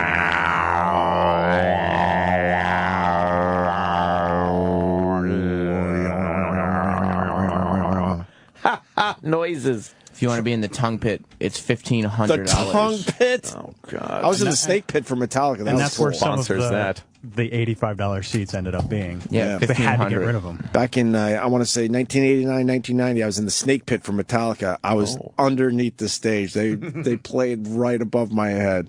It was the coolest fucking thing ever. They had something called the snake pit. I'll never forget it. That's when I first met Metallica. Got pictures with all of them. Not all of them. I didn't get Lars that day, I believe. Yeah, I didn't get Lars, but I got the rest of them. We were in the snake pit, and they were running right above our heads. Do you remember the snake pit? Metallica snake pit? And it was for the Black Album. It was one of the best shows I ever saw.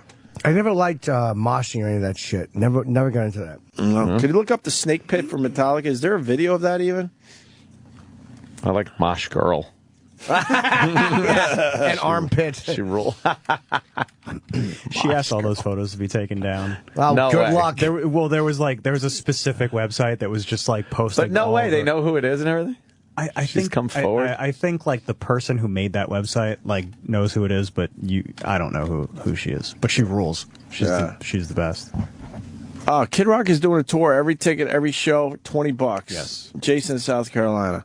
That's fucking cool, man. Good But for it's also Kid Rock. Kid Rock in 2013. Nah, Kid Rock has a lot of songs though. Sure, but And he doesn't- not a lot of people are jumping to go see Kid Rock. Yeah. That is You don't true. think? He fell off. What happened to Kid Rock? He had a big hit a was couple huge. years ago. A couple years ago, that Yeah, fucking. But I mean, Sheryl Crow. But he's never Right? got this fucking Picture of you. He's never got this popularity that just has stayed at a level. Because you know? he confused the fuck out of his fan base. Did he?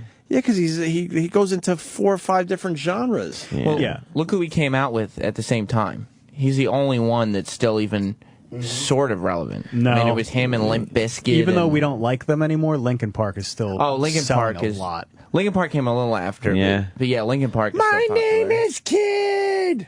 Oh, ba ba ba ba. Who didn't like Bob with a bottom, Oh, bang my a dang, God. diggy diggy? I hate it. What's wrong with you?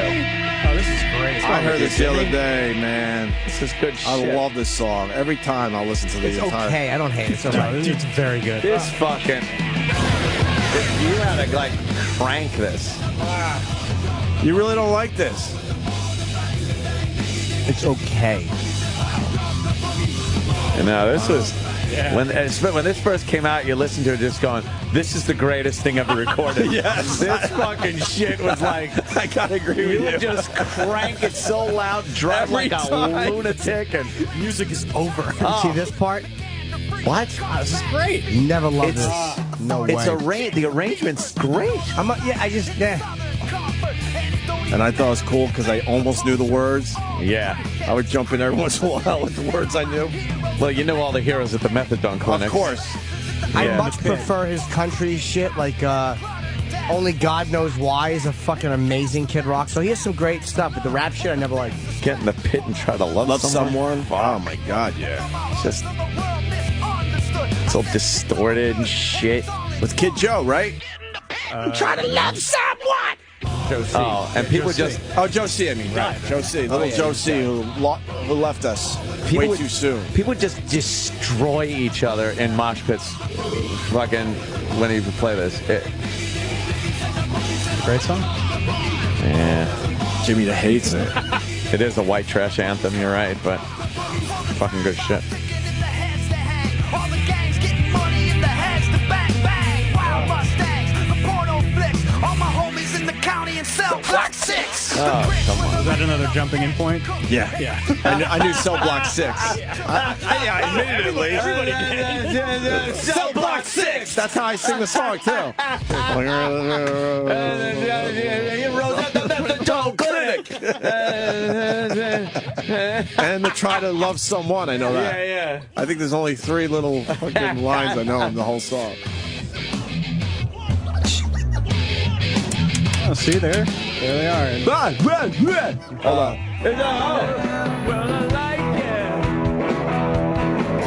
On CNN. I like it. Is Charlie Watts playing with them? No. Or did they bring? Oh, they brought him back for this. By the way, Mick Jagger turns 70 this summer. And the tickets were really expensive, so, I mean, they liked it because they're going right to the bank. But I'm telling you, there were some people who were complaining that it was just You don't like fair banter, Jimmy? No, I don't. Speaking, well, for $15, though, you could see this. Iron Man, indestructible. Jesus, Iron Man, holy fuck. I heard that was great. Amazing. 175.3 million. The second movie over the weekend was Pain and Gain. They made 7.6 million. Everyone at the movies Pretty was much seeing everyone Iron that went to the Man. movies saw Iron Man. That's unbelievable. Iron Man. With that hot Gwyneth Paltrow. Oh, that's what it is. The hottest woman on the face of the earth. Saw her all over the TV this weekend promoting Iron Man. And man, is she hot, huh, guys? Yeah. Prettiest ever. Woo! Robert Down. I think we can pretty much cement his comeback. Yeah, I think he's. It's been cement. Remember when he had fallen off the face of the earth? Drugs, fucking, always in trouble. His movie career was in the shitter. He has come back and fucking just huge. And he's a great actor. He really is good. It might be the greatest comeback ever. Ever. Think about it. Really? That's a lot of fucking money, motherfucker. Some huge $50 million for the Avengers. films. Wow. Yeah. That was his deal. He made $50 million to be in the Avengers. Was that with back end too, though? It's with everything. What did he make for this? I bet he made $10. $10. Damn. He's giving back. This movie's huge. Is it a good movie? Anyone see it? No. That's a Pain and Gain. And the fucked up thing is, when you watch people doing superhero movies, right? A lot is involved. They're out, they're fucking, you're Superman. There you go. Hey, Superman, we got to string you up here. We got to fucking do this. We'll green screen this. You're in a fight. You're a stunt guy. What do they do with him? They put a camera in his face. He's got to look into the lens and go, yeah, I'm on my way. And then they superimpose graphics over it. And then the rest of it, the Iron Man guy, isn't real. He doesn't have to do anything. Really? He's not fighting anything. He's not superheroing it. Oh, I see what you're saying. Because it's always him flying around, and he's like, whoosh, and they just have the zoom in on his face with all the electronic shit around him. Right. He's looking at the heads-up display. That's him with a camera in his face. So it's an easy job. Easy gig. And then all the just regular Son Tony of Stark a shit bitch. is just him fucking being like cool guy. Right. Yeah, that's him acting, but he doesn't have to jump around like a maniac doing superhero action stuff. Yeah. I wish I looked like a superhero. Oh, you do, Jimmy. You've lost so much weight. You look so good. You want to be a superhero. What kind of superhero, though? I don't know. Just a lot to choose from. I would just go around helping people. Yeah. Yes. Grocery man. Grocery like man. if you have too many groceries, I would zip it and carry them up for you. Grocery man? Yeah, he's very helpful. Like there's a woman walking, and she doesn't realize that her lettuce is falling out, and her lettuce falls out of the bag. And all of a sudden, you, and I fly and I catch her lettuce, and I place it back in her bag, and I say, "There you are, ma'am." And what does she say? Oh, thank you, grocery man. Of course she does. I zip away. Thank you, grocery man. I fly away. It's a blurb on page 26 of the paper. Grocery man. But meanwhile, I'm flying over and around rapes and child kidnappings, and I'm ignoring them to help someone. Like, I'll zip into, like, the Whole Foods, and just as the guy is about to put the heavy milk on top of the eggs, I grab the milk out of his hand. And I say, son, look at the bottom of that bag. Oh. And he'll say, oh, grocery man, thank you. I forgot there were eggs in there. Wow. Don't put that on the eggs, I'll say. And all of a sudden I go, and I've got a plastic bag out, and I put his milk in it. And I fly away. Do you bag groceries for old people real quick? Yes, I do, if they have to do it themselves. Yeah. All of a Just sudden, like... the old lady is paying... Oh, my arthritis is bothering me. Yeah. And she's looking at all the groceries pile up off the little conveyor belt. Yeah. And then she pays, then you're... And all of a sudden I'm there, and I give her the salute, and all her bags are in the cart. Wow. And I say, have a safe trip home, ma'am. Oh, thank you, grocery man. I fly out. Yeah, and you fly out, get home? and there's somebody getting fucking robbed in the parking lot. Yes, there is. Pistol whipped. Yes, a gentleman of color is taking the butt of his gun and caving it into the nose of another old woman. But since she has no groceries, I allow that. I allow that to happen. Grocery man is the worst. You have a code. Yes. Yes, I'm only here to help with groceries. Yeah. That would do well at the box office? Oh, yeah. Priorities. There's the one scene where the woman is walking with her groceries, and in slow motion you see the handle break. Oh, shit, and that'll the happen, groceries yeah. begin tumbling. Oh, man. And meanwhile, I'm somewhere, and you see me look up. And then You can sense that. I sense the groceries are falling. And then I jump out the window, and I change into my outfit as I'm falling. And I fly down with a fresh bag, and I catch all of her groceries. Wow. Before they hit the ground. That's pretty quick. Yeah, and I just put them in her bag. And I go, here you are, ma'am. And I take the other bag. No littering. And I fly away. Man. That's pretty good. Yes, it is. Is there a scene in the movie where something happens to you and you're not available and somebody's groceries maybe fall out of the back of their truck while they're loading it up? And it's like... Then everybody stops and looks. And they're like, where's grocery man? Yes. You see milk. It's in the slow motion. The milk hits the sidewalk and the milk splatters in slow motion. Oh, boy. And everyone stops, like traffic stops, and they all just look at the milk. And they know grocery man is injured. Mama, we're grocery man. Yeah. Grocery man, pick up grocery. And I'm wearing my my grocery man outfit is like a green cape. But it's the consistency of lettuce. This is terrible. No, it's not. Do you have a symbol? Oh, yeah. Yes. Is there like a grocery symbol when there's trouble? Yes, there is. Like, it'll just be a tipped over bag with items falling out. Oh, wow. Is that on your chest? No, on my chest is a paper bag with two healthy handles and a smile on the front, which signifies happy groceries inside. Grocery man will come. I fucking hate grocery man. Why? He's helpful. He's not helpful. Yes, he is. He's so not helpful. Yes, he is. He flies in a lot of times. Like, somebody will be going to take an item off the shelf that's past the expiration date. Oh, wow. And as they go to put it in their cart, all of a sudden, whoosh, flies by and it's out of their hand. What if there are a bunch of bad grocery things happening at one time? He just fucking is that quick. Wow. I go everywhere. Take care of everything. He's just fucking that And quick. they go to put something into the car past the expiration, and I snatches it out of their hand. Wow. Do you chastise people for leaving their carts like across the aisle when you're trying to fucking get through, and they're looking for some stupid shit, but they block the whole fucking aisle? And there's one great scene where like the cart guy, what are you doing? Put the music on. The fuck's wrong with you in there, fucking around doing wrestling fan fiction?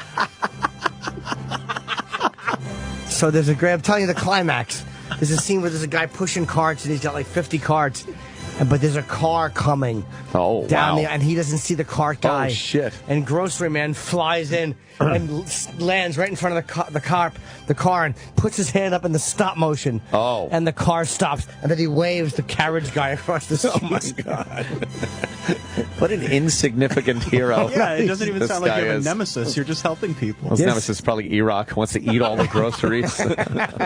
No, my nemesis is expiration dates. Oh, wow. And poorly packed grocery bags. That's my nemesis. There are many nemeses of mine, and I must stop them all in all lands. I don't think this would gross as much as Iron Man 3. Yes, it would. Yeah? I'm putting it head to head. Grocery Man 1. Iron Man stinks. Against Iron Man 3? Yes, Grocery Man flies around and helps everyone with their groceries. Who are you thinking to play Grocery Man for the big movie? Moi. You? Yes. Oh, wow. I am Grocery Man. That's amazing. Especially with my new physique. Yeah, I'd go. Is there a love interest to get the female audience? Oh, yeah, there should be a love interest. There's gotta be. Come on. Yes. She's the only one who knows your identity? Grocery Man's got a really weird love interest. Oh, no. I already know. Go ahead. No. Her name is Betsy. Oh, Betsy. Yes, and she has cerebral palsy. Oh, okay. Oh, okay. What? Why? I don't know. You don't know? I don't know. Like Betsy. Yeah. I don't know. I read out of improv. No, I'll tell you why. Because okay. Because he met her because of her cerebral palsy. She was always dropping groceries. Oh, and that's something Grocery Man hates. Yeah, so he began and he fell in love with her after he helped her. Like she dropped another can of peaches. Why peaches? Every day. She likes peaches? She loves peaches because they're just fun to hold with her fucked up hands. Yeah. And she dropped the can on the bone of her foot. And she was like, ah. And the Grocery Man flew in. Saved her. Yes. Helped her out. Yes. That's nice Grocery And then he Man. made love to her violently while she laid on her side. Grocery Man has no ethics. her hand was propped up stiffly like a praying mantis hand. Grocery Man. It's not against his ethics to use his Grocery Man status to get laid. No, what he does is like when a woman he takes his lettuce cape and he covers their face with it and he violently makes love to them. Violently? Yes, Betsy with cerebral palsy. Yeah, his gal. Yes, she's That's 52. his lowest. She's an older 52? 52, yeah. It's gonna be a hit with all the kids. This will not fucking gross $10. You don't think this will be a hit? No.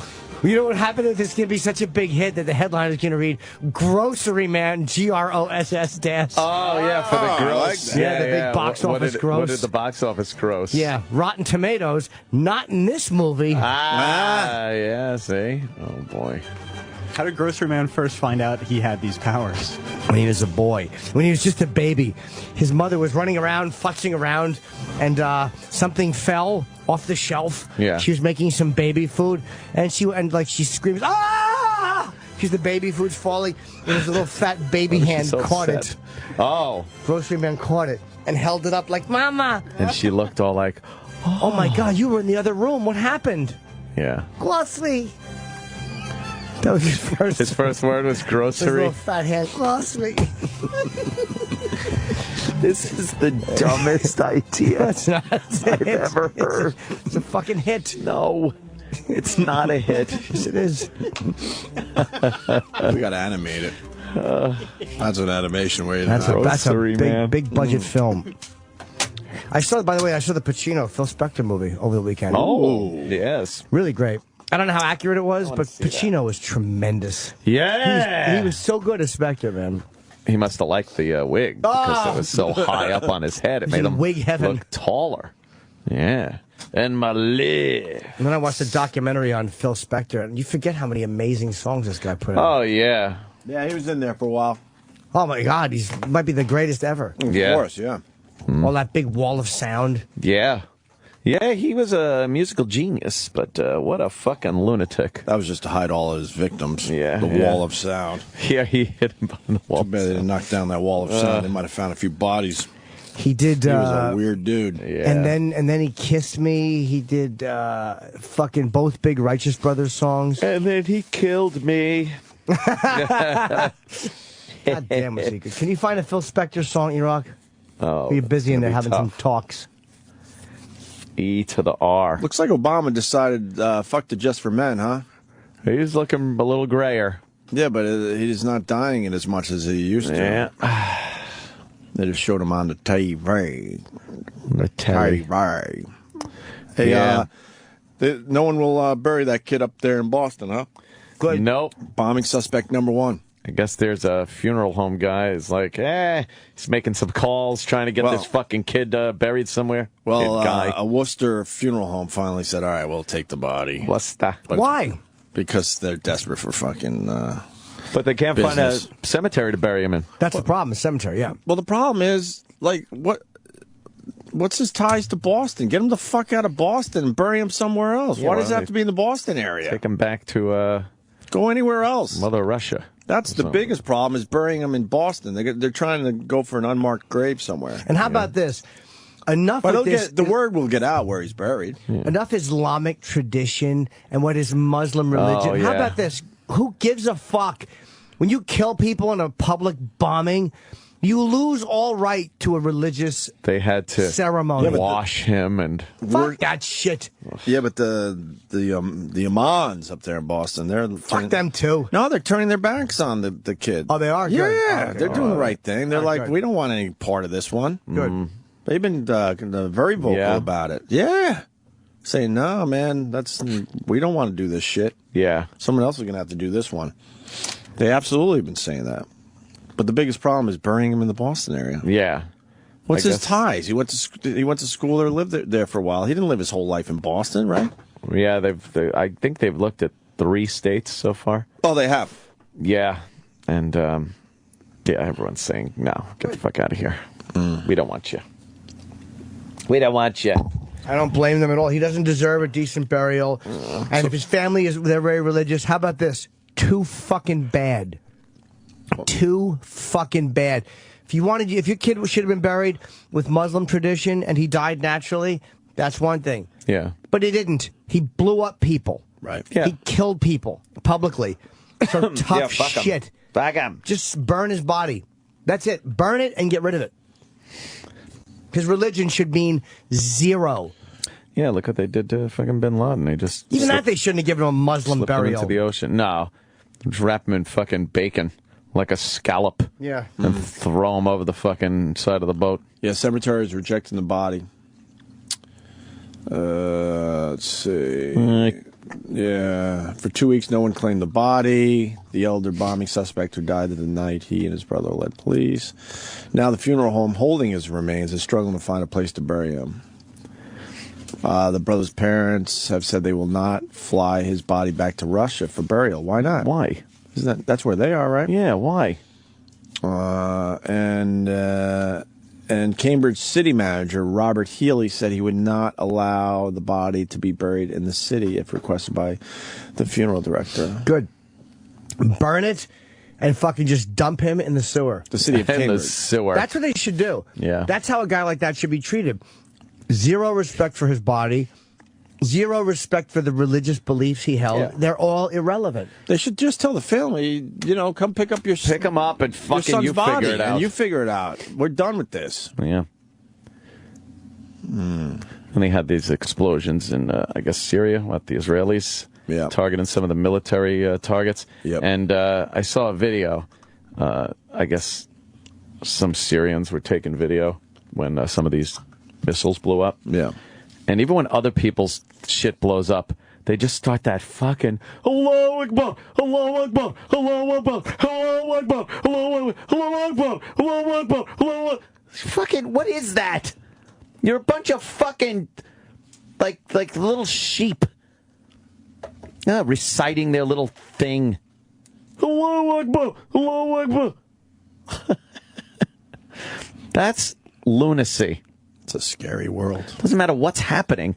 They love yelling that out, frightening people. We're just losers on this planet. Yeah. That we can't figure it out. I think we're losers here. We're not even as far as the universe goes, we're not even a piece of dust floating in this room right now. No. And we can't fucking figure it out and get along with each other. Are you saying can't we all just get along? I know it sounds so stupid and fucking hacky, but it's ridiculous. Yeah.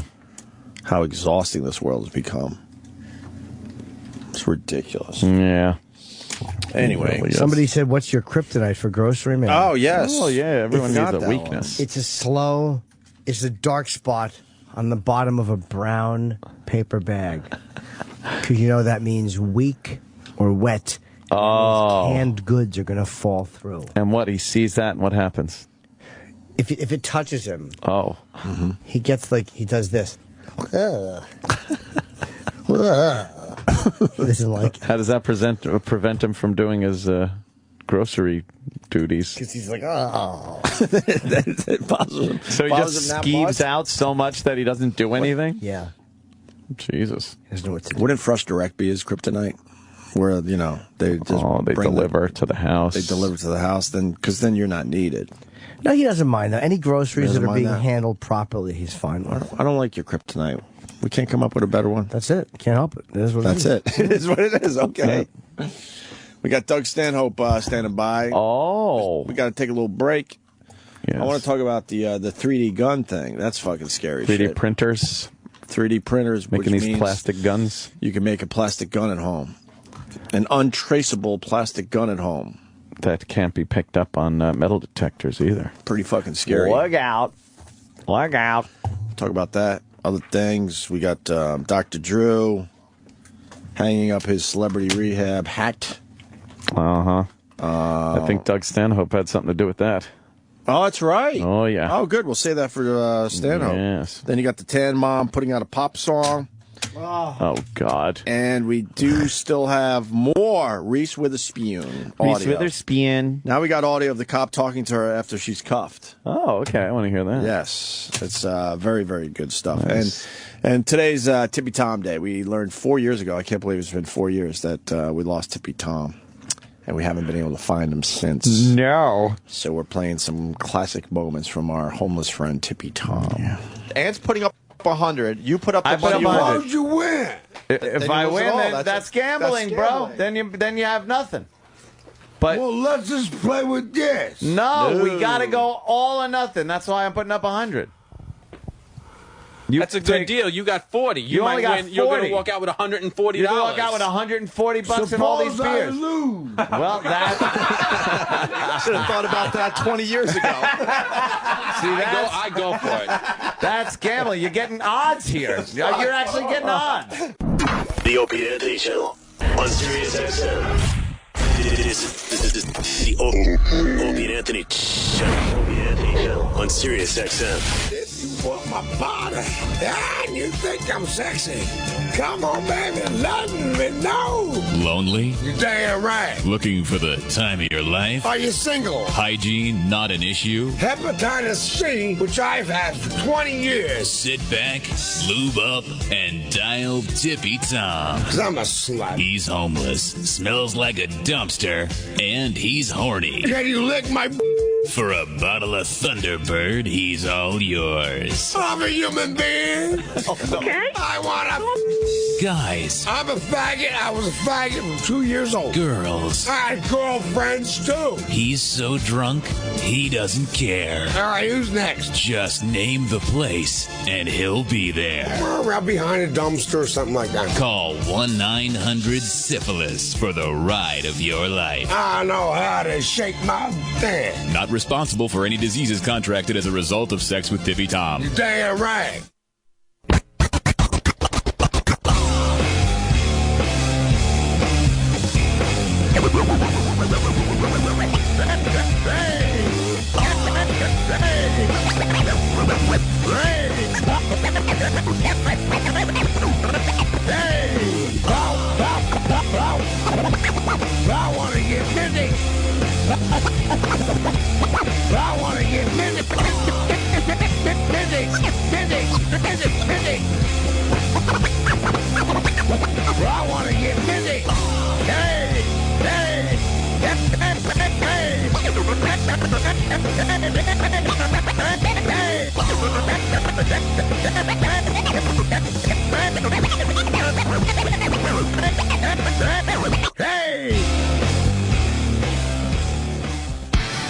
You know, your razor does not need a vibrating handle, a back scratcher, and 10 blades. Seriously. Have you noticed the price you pay for new razor blades? It's how much? Is that in pesos? And you're doing this every month for the rest of your life? This is your Dollar Shave Club moment. And it's time to join all the Opie and Anthony listeners who have discovered DollarShaveClub.com. Listen, here's what all the buzz is about. It's like found money. All us guys want is a great shave without shelling out $20 month after month. Dollar Shave Club is genius. You'd be crazy not to do this. You send them a couple of bucks a month, and they deliver amazing quality razor blades right to your door. You save a fortune. Plus, you always have fresh blades on hand. No more nicking up your face with old blades because you can't afford or forgot to buy new ones, which I do all the time because I always do forget to buy new ones, so I'm using the same stupid razor blade for 6 months. Join the rest of the Opie and Anthony listeners and get a great shave and keep your cash at DollarShaveClub.com. DollarShaveClub.com. That is DollarShaveClub.com. And now back to the Opie and Anthony Show on Sirius XM.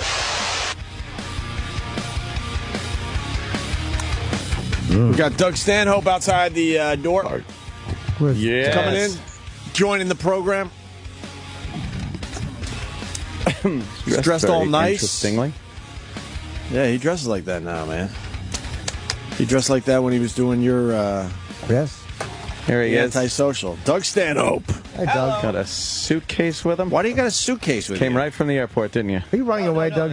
That was from the anti-social virus tour in Atlantic City last time I saw you. Oh, your merch. Yeah, I left merch that Kenny has kept this whole time. Wow. That's a year. It's over a year. It's a year and a half. Jesus Christ. Yeah, so he just gave it to me, and I thought it would be fun to carry it in. That is a long time. You didn't want anyone to ship it to you? It's DVDs I don't really give a shit about. All right. Okay, there you go. Yeah, I really needed it. How are you kids? No, We're good. fucking couldn't be better. You're a zany Amazing. dresser, man.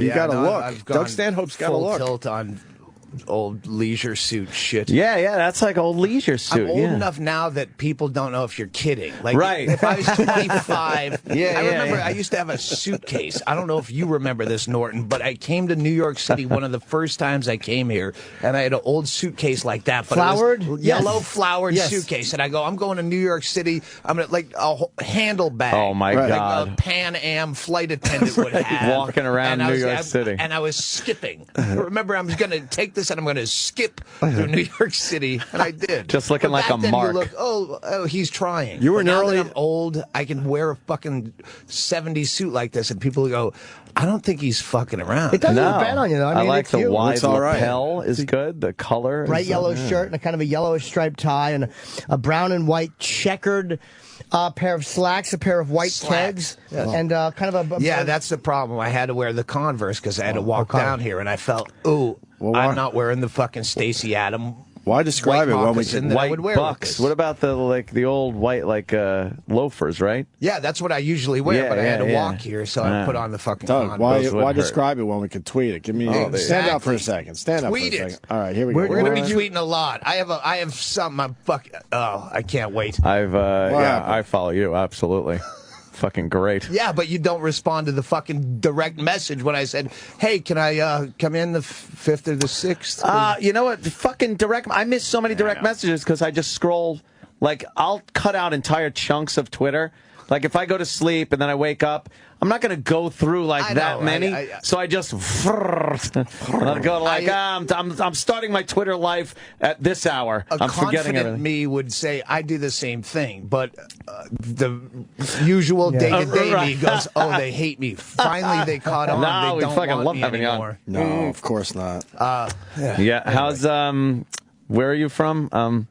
Worcester, Massachusetts. That's why I'm like, I'm yelling at Roland when you're talking about the fucking bomber guy. Put me in. Put me in. Put me in. I want to talk about this. I'm from there. Yes, I'm from Worcester. I thought you were from what, goofy Bisbee comment or? on. Oh, I he's live living in in Bisbee, Arizona, but I'm Bisbee. from Worcester, Oh, okay. Massachusetts, where the fucking bomber's body is. Yeah. And it's such a silly, who gives a shit what you do with the remains? It has nothing to do logically with what, we'll bury him outside of the Boston area. Where is that? Where do you draw that line? Northampton? And they're going to go, what? We're the fucking piece of shit? I mean, get him out of Massachusetts in general. Okay, so you just go over somewhere the border. else. Right. The point is, it doesn't matter. It's a dead It's fucking... just meat. Yeah, it's not rotting even meat now. It's Yeah. waste. Yeah, yeah. It's just product. Everything that made him But the bad here's guy the thing, is kind of CNN. My father died, like everyone does. He's meat. He's waste. He means nothing. We have him in a cup of ashes that my brother keeps for, just in case we want to Keith Richards snort it with Coke one day for funny. But he had a cemetery plot in Paxton, Massachusetts, Worcester suburb, that we never buried him in. Who gives a fuck? We're not going to go through some stupid ritual. Right. And drive out there to leave flowers for no reason. We have a cemetery plot that is available for free for the meat that used to be a guy accused of bombing the fucking Boston Marathon. We are giving that up. It's at the Worcester County Memorial fucking Cemetery place in Paxton, Massachusetts, where we had to live for 3 years as kids, where they fucking hated us and we hated them. They're all the kids who wore Levi corduroys when we were still in tough skins, and it's just this piece of shit, snotty fucking cunt town where we had to fucking... All the hate that I have in comedy is rooted somehow in this town. Paxton, Massachusetts. Like, the people that you hated and you felt belittled by. You don't know names. You don't remember events. It's just but the you know entire... just that 3 years where my mother was married to that cocksucker, that we had to live in this shitty town. Yes, I want to smite you by putting the fucking... And I'm dead serious. I called my brother. He looked it up at 6:30 this morning to find out the name of the cemetery. We'll fucking bury you in my dad's plot. Suicide bomber guy. It's fucking on the want him table. dumped in there? Yeah. No shit. Call the press. Yes. Call AP. And we have to... All we have to do is use the Doug Stanhope... This is where that idea came from. The Doug Stanhope Celebrity Death Pool. We have a logo that came from the idea where my brother and I are saying, hey, we still have Dad's cemetery plot, and there's nothing in it. We're not going to bother putting his ashes in there. He doesn't care. We don't have, like, an extended family that has reverence for the dead. Let's go put a gravestone that says "I'm with stupid" with the finger pointing up. Just that's to pretty offend good. Other people. Yes, that would be very offensive. So if I can use that gravestone, yes. That would be very offensive. Well, Does anyone know how to pronounce that name yet? Not really. Oh, no. Everyone's trying. No. Yeah. He'll never go down in history. No, it's not a Lee Harvey Oswald. Exactly. That's easy. He has no middle name. John Wilkes Booth. Yeah. Once you have a name with two names that are that difficult to pronounce, you don't try to throw the middle name in. Tamerlan Sarnaev. Oh, yeah. There you go. The brother's a harder one because it's a Zukar or some shit, DHZ, DKZ. Oh, it's but this is a little crazy. Yeah, even fucking Timothy McVeigh. It's an easy name. You know. Can we get the guy from the funeral home on the horn? Oh, let's. You know what? Come get him over there. Let's do that. Here's why they don't want it though, because the vandalism. They know that they're afraid doesn't this will matter. be We own vandalism. that fucking plot. That's real estate. You can put whatever you want in there. I'll make a court battle out of it. My dad paid good hard money for that chunk of 6x4 or 6x3. I don't know what It is size odd he was. that a cemetery could really dictate what gets buried in there when all you're burying is fucking the waste product of a life. Right. Yes, and they have a say like, no, It's no. biodegradable. It's green. Do you know who he used to be? I'm not putting him in here. Hey, do a Google search of all the other horrible people that are buried in Massachusetts, maybe right under your feet. Yeah, There's a lot exactly. of them. There's probably some pretty bad motherfuckers. Wait, we got to get the funeral home on the line. Yeah. I want to have It a conversation wouldn't with be the an guy. issue if the media didn't make it an issue. Right. It's not like anyone was sitting around going, what are they going to do with the body? Well, Hey. let's put on CNN to find out what they're going to do with the body. What about that you guy? You wouldn't give a fuck. They made you give a fuck, faggot. Yeah, you sit there like a fucking pimple going, oh, I don't know what to hate. Oh, CNN just told me. What are they going to do with the body? I was worried about that myself. Yeah. Fuck you. That's why I'm drinking this morning. Every time I come in here, I come in as the wrong person. I'm selling the wrong show because I come in sober. I get a good night's sleep. Yeah. I got to do O&A tomorrow. Yeah. Why don't I get to bed by 1 in the morning? Right. Oh, no, fuck that. I come in all sheepish. I go, I'm never going to be as funny as Norton. That's all I think about. Oh, my Every time I do your show. He's fucking tweeting the whole time on the show. He's sitting there texting and tweeting, and then still aside out of the corner of his mouth, the funniest comic you've ever been around live, and he's not even paying attention. And I just sit here sober going, Well, this morning that's not I coffee came in in there. fucking hammered. And that's not coffee in there, huh? Yeah, no, this is, that's a What are you drinking? ruby red grapefruit with, 3 shots of vodka. Oh. Well, piecemealed out. I'd drink some, and then I'd put Right, a little right, you more put a little more grapefruit, in. a little more vodka. Yeah. So I don't The mix know. as you drink I kind of a don't thing. know. Yeah. God bless you. Did you sleep Sweet last night? spot. Yeah, I did. Hey, who the fuck? Where the fuck is that guy in Massachusetts buried that fucking Worcester, killed his wife and then fucking said the black guy did it? and then jumped off the fucking bridge. Charles River. What was the guy's name? Charles Stewart? Charles Stewart, yeah. I want the outrage. Call in with your Where is he outrage buried? about that guy being buried Yeah. near Good your point. relative or in your state. You fucking get the asshole. funeral He home on doesn't the sound like line. a very nice fellow. We're trying? What funeral home is it? Let's listen to the stories. It's in all the stories. Let me see. God damn it. If I could call my brother and get some names of fucking kids from Paxton Center School that were such dicks. Like, my brother went through some serious shit. And in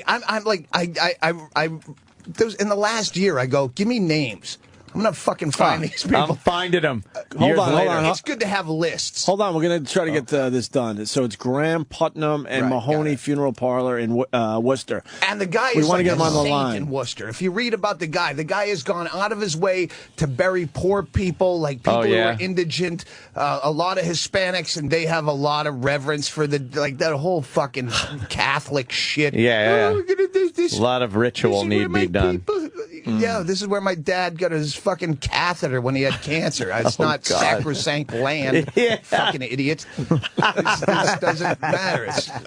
They took care of him according to Muslim rule, I guess, the father or something. No, the Is it? uncle. No, No, the uncle. The uncle took care of him. The uncle had to wash him. washed the body. You got to wash his genitals. Well, that's what they did with Osama bin Laden, allegedly. Yeah. Like, we gave him a respectful funeral. Why? Why? Well, what does this guy have to do? Kill more people? But if you're responsible for washing the body, are you going to do a good job? You're going to make sure he has a clean asshole. You got to wash his balls and asshole of the dead terrorist guy. You're going to wash on the scrotum and around the scrotum. Yeah, and the you got to thighs. lift it up. Get under the undercarriage. Yeah.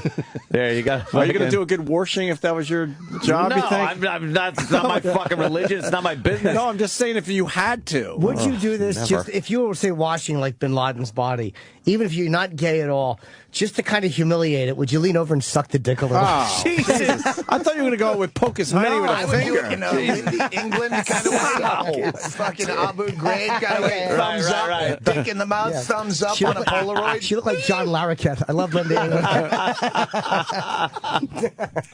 We're gonna... See, again, you think you come up with Lindy England, I pulled out of my ass, he beats you with John Larroquette. You can't. Take a sip. Good goodness. Yeah. What are you in town for, Doug? We should get the plug out there. Oh, I'm BB at King's. BB King's Oh, nice. tonight. Fuck yeah, man. Cool. And then the Washington State Theater, D.C. Oh, yeah. May 9th. That's Thursday. Yeah, and Trocadero in Philly. On, you guys are still big in Friday. Philly. What's Trocadero?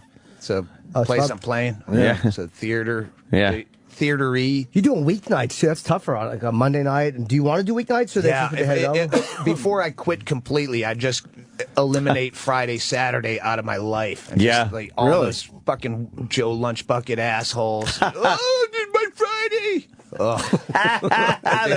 They pain in the force ass. entertainment into their own head because that's what society dictates, and they find the good thing in the weekly to go to, and they don't. They have to be doing something Yes. on a Friday and Saturday Because night that's to why- justify their existence because to they justify work all Monday week. through Friday, Right. They have to. So they do that, and then they get hammered drunk and fuck up everyone else's weekend that's and they're around not them. good at it. Like, yeah. again, I'm a drunk, but consider myself seasoned. Right. And like drunkest people will say, almost to a fault, where they'll go, I didn't even know you were hammered. Right, yeah. I was blackout drunk. Well, you seem normal, which is almost a problem in that people, you can't say, well, it was okay, you were drunk. Because if you did something really People bad, don't even know. or you said something completely out of line, and you go, I'm sorry, I was blackout drunk. No, you weren't.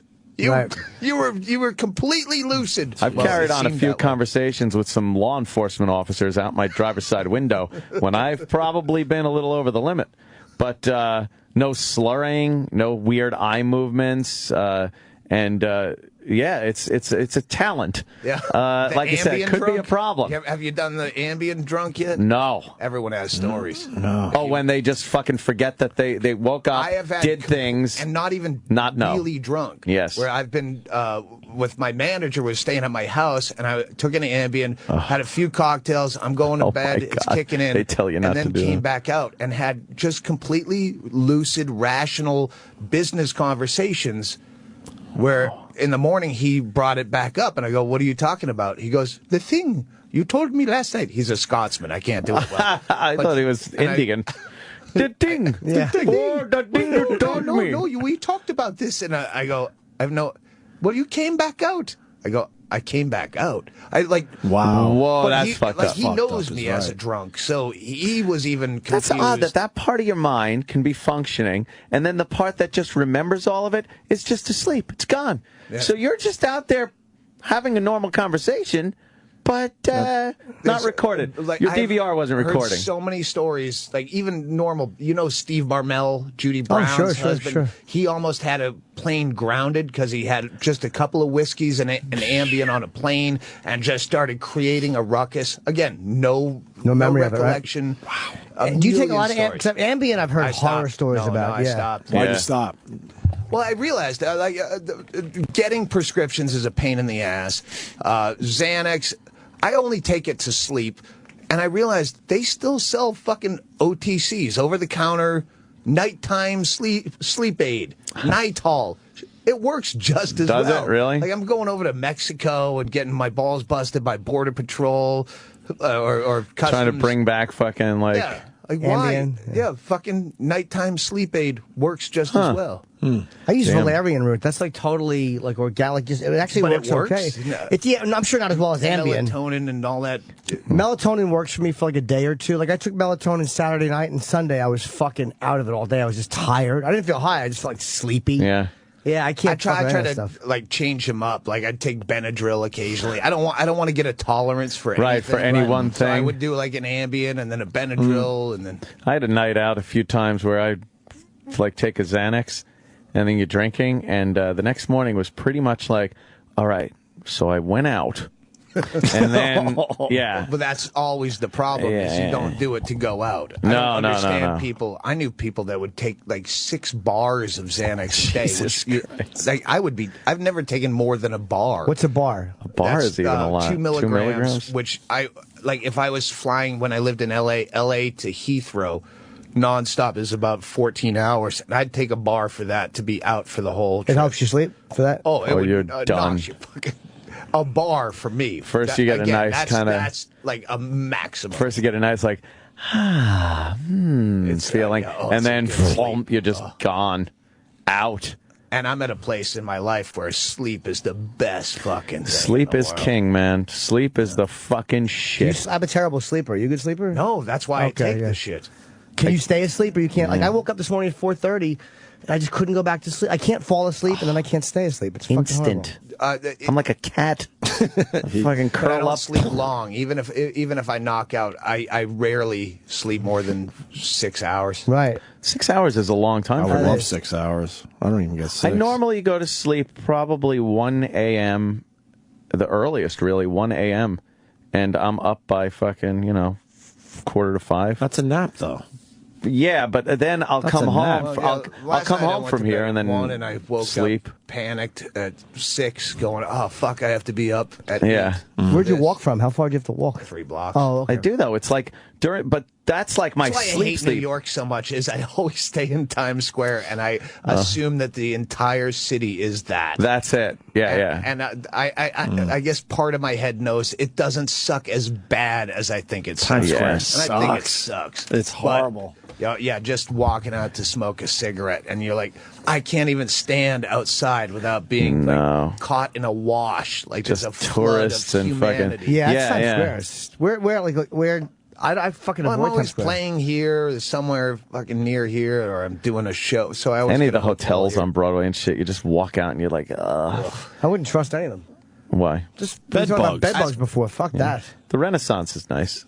Oh, I'm sure there's I some stay nice at The the hotel I'm at, that's I've what stayed. sucks. Every time you get put in a shitty hotel, you can't complain about it on stage or on the air because then everyone knows where you're staying and they'll call up and fuck with you. But yeah, You stay under a different name. How do you do that? Just go down and go. Don't use Doug Stanhope. I guess you could ask. Yeah, I always do that. Now they're just going to call hotels. Then this for the same reason I have sunglasses on my head, but I'm not wearing them to cover up my bloodshot, obvious drunk eyes. Is the same reason I wouldn't go to the front desk and go, "Listen, don't use my real name." Yeah, that just sounds like, suspicious. Who are you? That's Who the one of fuck those are you? see something, say something moments, I think. Like- it's like, oh, his real name? He doesn't want to fucking. Can we go back call to the cops? Yeah, can I leave my backpack Yeah. in the Great fucking sunglasses. garage? You should use DB Cooper. Just tell him- They go with the leisure suit. Those are some nice fucking. I want to go back to the leisure. How many leisure suits do you own? I went through a period of football jerseys. Right. Oh, I remember that. I don't have a lot of money, but every penny's disposable because I don't have kids. Yes. And my house is paid for, and I don't live like you. I don't live in a place that takes a lot of money to live. So I went through a period of football jerseys where I bought every team's football jersey and then a few throwbacks if I don't. Yeah. So I have like 70 football Holy jerseys shit. I bought on eBay that are now in storage because I went to. So I have like I don't know, like 45 jackets. Really? How much do the leisure suit cost when you buy them? Well, you try to get them in thrift stores, Right. or I get them on eBay. Yeah, you can't just find go into weird a fucking shit. store and. You find something. That's the problem. You go, oh, I got this coat for $4. Yeah. Well, then I went on eBay to accessorize and find pants that match. And, yes. Damn. Shit. Do you ever have them It's all fitted? in. Do they fit? Well, the ones that you get that don't fit, you either have. Well, I've never had a coat taken in, but I've had pants taken in or taken out. Yeah. Yeah. My arms are short. I always have to, and my legs. I always have to have fucking pants.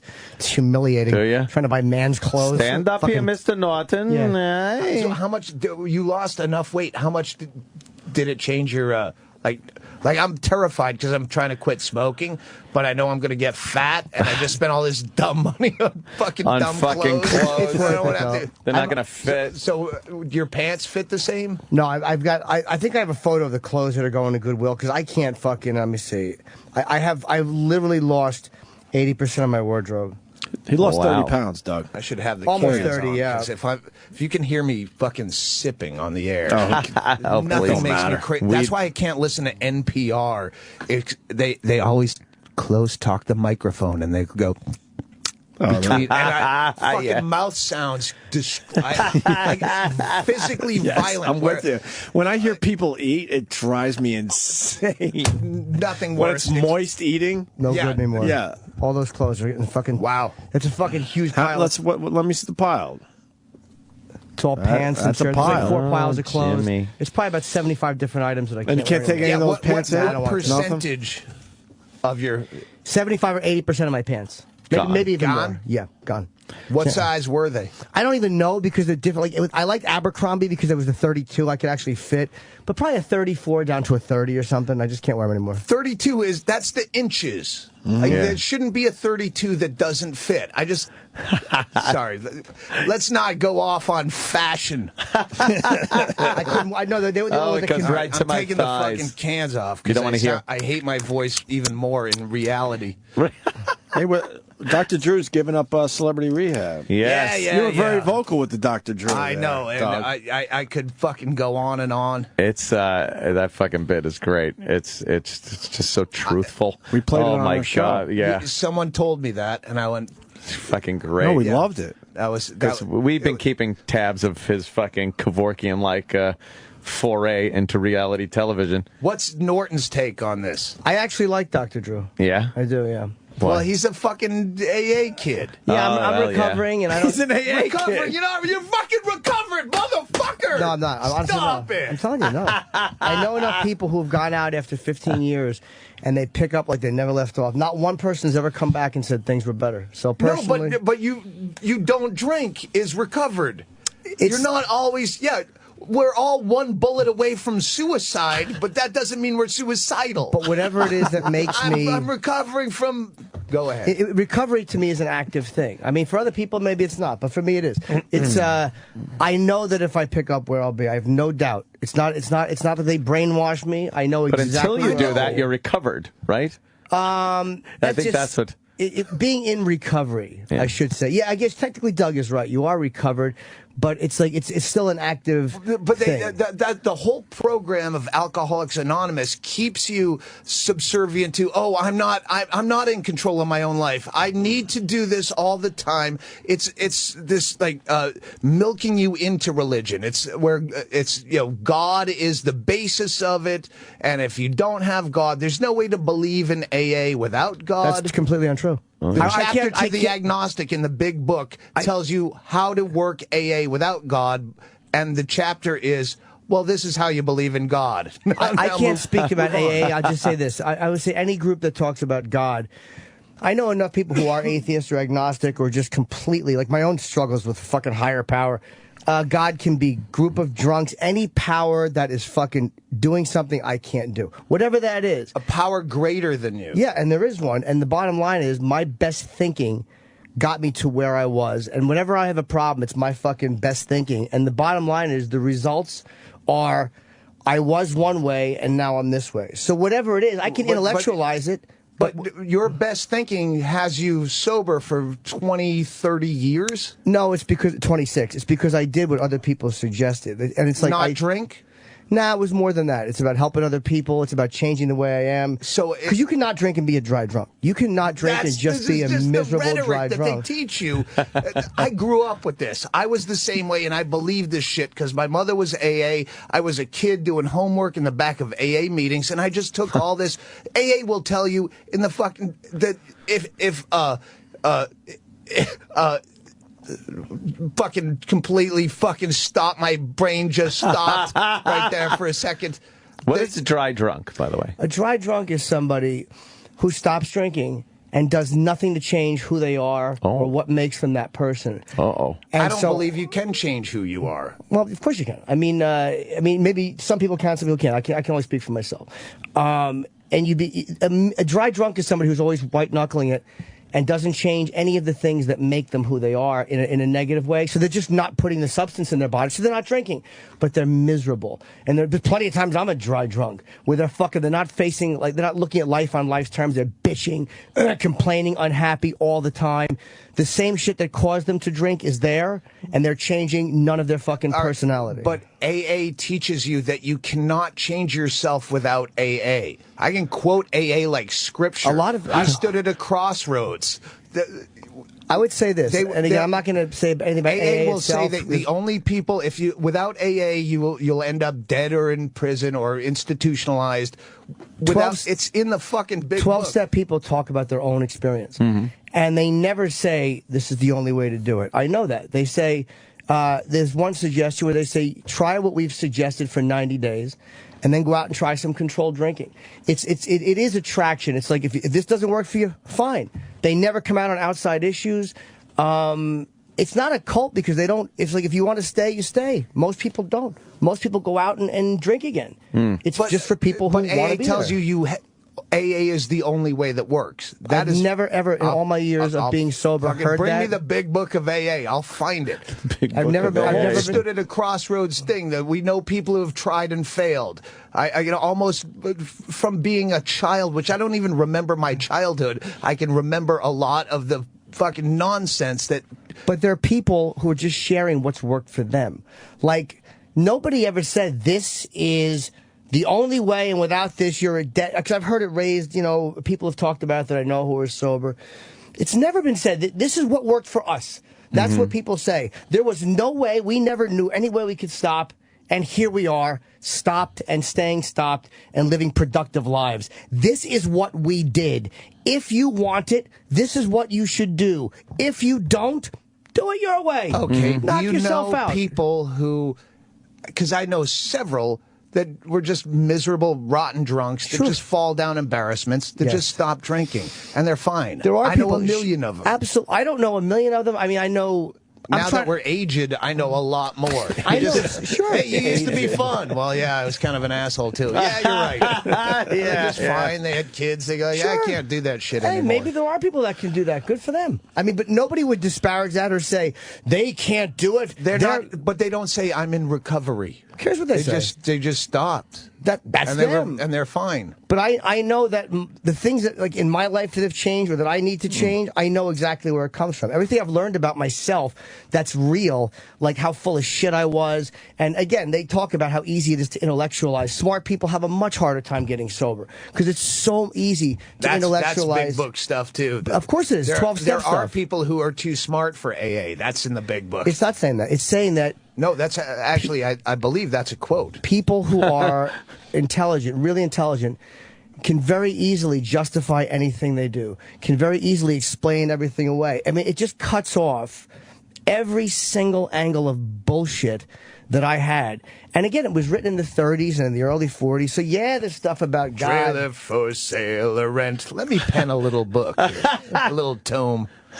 But it's if it works for people and they don't tell other people, they have to believe it, which they don't, and they have no opinion on outside issues, and they want people to protect their own anonymity. First of all, we're getting a little broad with they, because that's like people who say, oh, a true Muslim. All right, there's a lot of they in AA, yes. And whoever's running the meeting really decides, well, this meeting is about this. I can only speak about AA as a certain...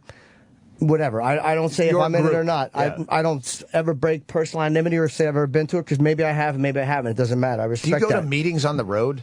I do a lot less than I should. Let's say that. I do. When I'm doing the right stuff, I'm happier and I feel better. When I'm not, I don't feel as good. That's just the reality. It's what I've noticed in 26 years. I'm not saying you're wrong for doing anything. It's like people who go, hey, religion made... My brother's a guy. You know how I feel about fucking child breeding. Fuck you. Don't have more people. Oh, but yeah, my brother had a kid, and he was the guy that we all thought might snap at one point in his life that would shoot up an office place. He had that kind of rage. Paxton, Massachusetts, you're getting a fucking terrorist. And I'm putting my brother's name under because you're a fucking bunch of cunts. And I'm giving up my... Has this made the fucking routers fucking news feed yet? I don't think they... I'm putting that guy in my dad's fucking grave. I don't think they believe Massachusetts. You. And we're trying to get the funeral home on the line. Guys like Mitch Hedberg, man. Brilliant comic. Oh, God. Smart, creative, interesting guy. And it's like, look at what a fucking waste that is. And it's like let's say the other option was getting sober in this, it's never the better option to go the way he went, ever. You're doing the classic mistake of confusing everyone as being like you. No, I'm not. You're a fucking brilliant, sober guy. But again, you were drunk till you were 19. You didn't even flesh it out. Right. 18. Flesh it out. But I know where it was going. It was an impossibility that I would have sober continued. Hedberg and AA Hedberg is the most depressing thought I could imagine.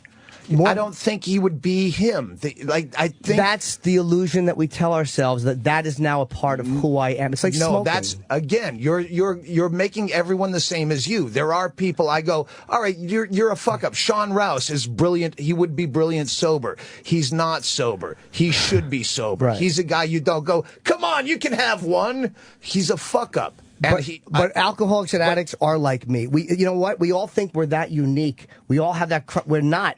In certain ways, but you know what? We are all the same. I think Hedberg was. I think, he went too far. I think it's easier to swallow his death if we look at him that way. It's easier to handle it. I knew him.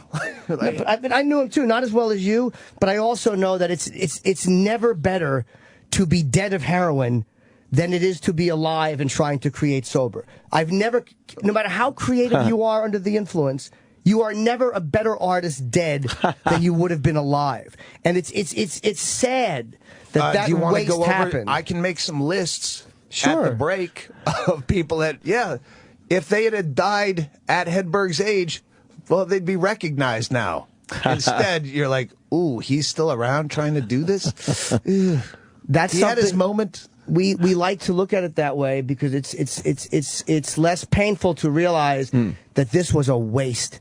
This brilliant guy. Yeah, a lot more to offer is what you're saying. So much but more would to he have offer. been able to offer that sober? Because that's Doug's point. That's all I'm saying. Yes, because again, we're not. When you're a kid growing up, nobody you know that's got sober and became unfunny. Oh, dude, I'm not saying that doesn't happen. I'm not saying it doesn't happen the other way too. How many fucking great minds fucking get shit canned by this and start to suck and their careers going nowhere? So it kind of works both ways. I completely agree with you there, but it's not just one way. But when Mitch was a kid growing up, or any comics a kid growing up, you're not drunk and on heroin the whole time. What makes you who you are, your personality, that thing about being funny. Maybe you lose inhibitions when you're high, and maybe you lose a lot of this, but Mitch still would have been funny. No, fucking with hallucinogens, really, I give so much credit to that.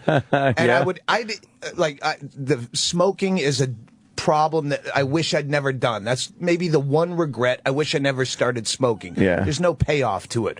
But I would encourage kids, teenagers, under controlled circumstances, fuck with hallucinogens. It really, that made my head so wide open, coming from a Worcester place, right? And that small shithead mentality, where it really opened me up so much. And ecstasy back when you could count on the purity of it, it taught me so much love and introspection. Yeah, alcohol is a pointless thing, but I enjoy it. It works for me. I can make it work. Yeah, diet. And cigarettes are but yeah, fucking hallucinogens. Hedberg really stretched his brain out, and yeah, heroin fucked him. Yeah, I haven't tried it yet, but I'll wait till everything's falling apart and give it a shot. Give it a shot when it's the fucking final stretch and I'm in last place. When everything that it could fuck up is already fucked up. Yeah. So what do you got to lose? Yeah, a live Mitch performing and creating fucking brilliant is better than a dead Mitch.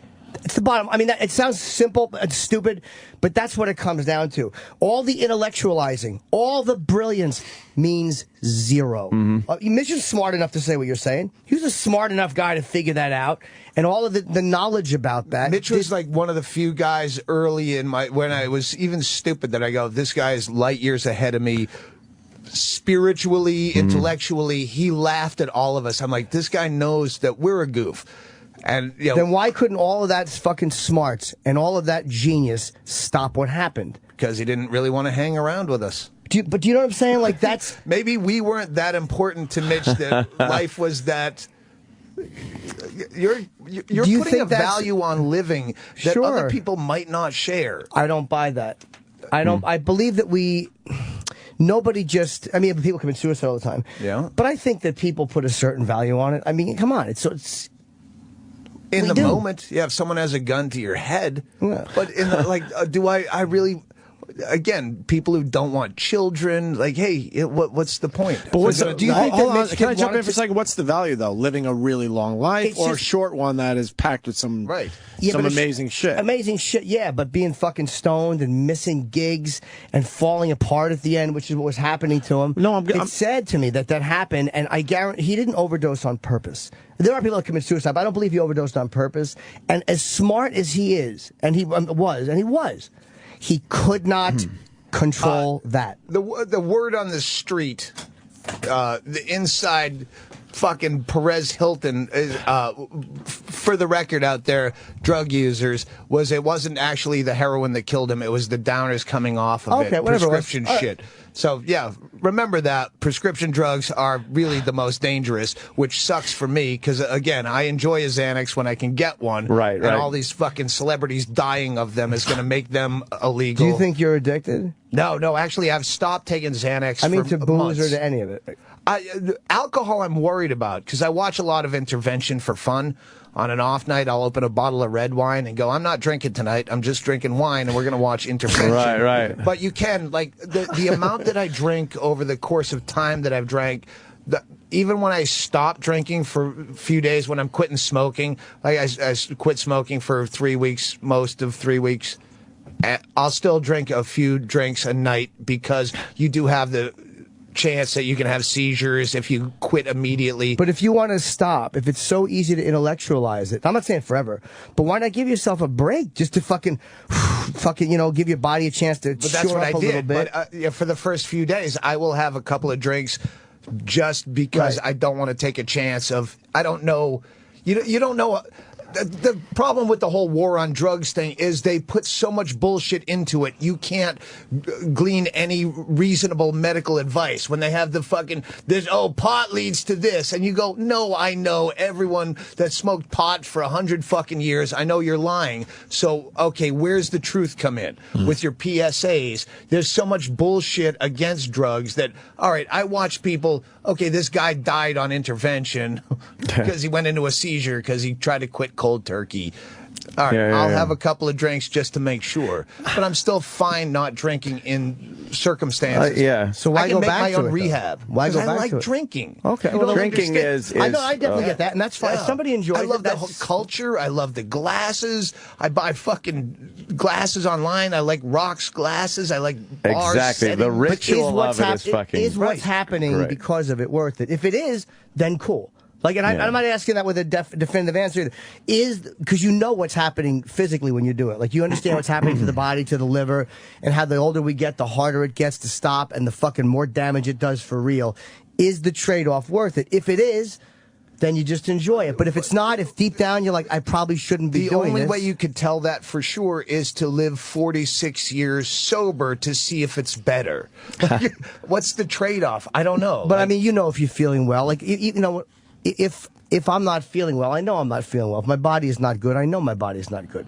So, I mean, if you feel fine, then you feel fine. If you feel like, this is taking a toll, then... Well, that's anything. I ate too much gravy. I fucking love gravy. Why would you eat a potato? But nobody eats nobody blacks out eating gravy. Very few people... you know what I mean? Beat their family when they're eating gravy. Yeah, okay. The penalty's not the same. I don't do that. What about the hangovers? Don't do that drunk either. What about the hangovers, Doug? Are they just brutal? You just deal with it? But morning feels the same regardless. I've realized 60% minimum of a hangover is cigarettes. Because when I drink, I fucking chain smoke, and I'm just outside looking at my friends through a window. And when I stop smoking, I feel so much better no matter how drunk I was. Really? So I realize how much of the hangover is cigarettes. I just fucking, I decided like probably 3 weeks ago just to fucking stop drinking. I just stopped. Not because I'm like, I'm never going to drink again or might not. I don't know. I didn't put any goal on this thing. But it was more like, all right, since I started drinking and as a kid, I've never stopped. I never took a breather, and I wanted to see if it would be like, oh, well, I stopped, but all right, this is cool. Or if I'd be, I didn't drink, like crazy, because I didn't know what the result would be. You don't do this drunk. I've been drunk my entire career. I've done this very drunk. When I'm sober, I go into managerial mode where I'm so worried about, all right, did you get the guest list, and are these people coming in on time, and is everyone seated? Like I would be on stage going, these people need a drink. Like my head is completely trying to take over the room and control everything. And when I have cocktails, then I can get into my act. And I've tried to do comedy sober, and I suck. I fucking suck. But I'm really sure, maybe you do it for a little while because your mind is different. I But might overcome it. Yeah, of course you would. I mean, you're a funny dude, and your mind works really interesting. There's nothing to do with the drinking. Drinking just lowers the inhibitions, and you could say things or not give a fuck. But that doesn't make anybody smarter. It doesn't make anybody more more make interesting. you smarter. And I need my inhibitions to be, because otherwise I'm overwhelmed with control freak. The whole environment. That girl's on her cell phone. She's texting. Is that person filming? There's nothing in my head that whatever it is that is, you would find a way to make that part of your brain work really well for you too. So it wouldn't matter, it wouldn't affect you. Or I could have some cocktails. I can afford it now. Again, Or I'm I not could just saying fucking don't have a drink. I'm cocktail. just, you know, I'm Should we just telling change you- the subject? No, There's I people just- out there That's that don't fascinating. drink that are so bored. That's why I like fascinating. I like Dr. Drew. I'll tell you why. 'cause I There's think, the schools of thought. but I'm not trying to tell anybody that their school of thought is wrong. Do what you got to do. There's two very different ways of looking at this in the room right now. Fucking sycophant. Here's why I like Dr. Drew. Here's why I like him. Oh, that's right. This started with Dr. Yeah, Drew. because you asked why I like him. Here's why I like him. I think that the odds of most people staying sober are very low. It's the reality. And I really do think that the way to get people to pay attention to something is through celebrities. And this shit happens anyway. But that's what our TV culture is. Is like, if you want people to look at something, you put celebrities in. So what's But if you're using a bad template of what will work for you, AA is fucking. There's statistics out there where AA is the same or less than just cold turkey. I'm going to do it myself. You may be right. I've never read that, but maybe you're right. No, but again, maybe it is. Maybe that's correct. I don't say that AA is the only thing that would work for people. If you can quit cold turkey and just go ahead. There's no, like, this is the way to do it. This is the product we're selling. If it works for you, cool. If cold turkey works for somebody, cool. But I don't think Dr. Drew is committing this cultural crime by just showing people going through this process. They're that choosing. God is going to fix you. That's, again, the only way you can work AA is through believing in God. That's why they say it doesn't work for smart That's people. completely incorrect. Fucking 8 out of the 12 steps are God-related. I had to give up my life and turn my will and my power over to a higher... a power greater than yourself. Yeah, pull them up. But they also say that there are plenty of people steps. who are sober, who do not believe in a deity of any kind, who have great, productive, sober lives, as good as anybody else. There's no difference in the way they do it. Then you're not working the steps, because the steps tell you have to believe in a God. Of course they don't tell you that. Of course they don't I'm tell you going that. to read them to you. You can, but they don't tell you. There are no, you have to do anything. Nobody we says admitted we were powerless over our addiction, that our lives had become unmanageable. Do you agree with that for yourself? No, I'm not powerless. That's what's fucked up about you giving credit to this when you're a smart person that overcame this yourself, because you're smart. Had nothing to do with it. Mitch was a smart guy too.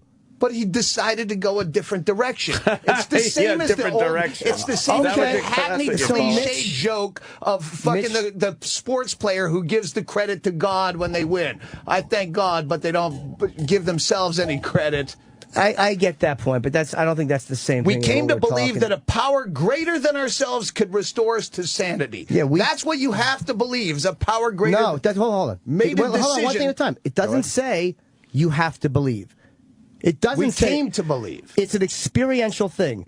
We came to believe. So if you're an atheist and you did not have some conversion of spirituality where you came to believe in a power greater than yourself, what if you believe rightly that you're the greatest power in your own life, that you have you can manifest your own destiny? Well, then, good for you. Knock yourself out. Made a decision to turn our will and our lives over to the care of God as we understand God. What if you understand that God is the silliest belief a fucking human being can have? But right now, I believe in Batman as well. You have not shown me one thing where it says you have to believe anything. These are the 12 steps of AA. We made a decision to turn over to the care of God as we understood. If you want AA to work, you have to believe that. That's simply...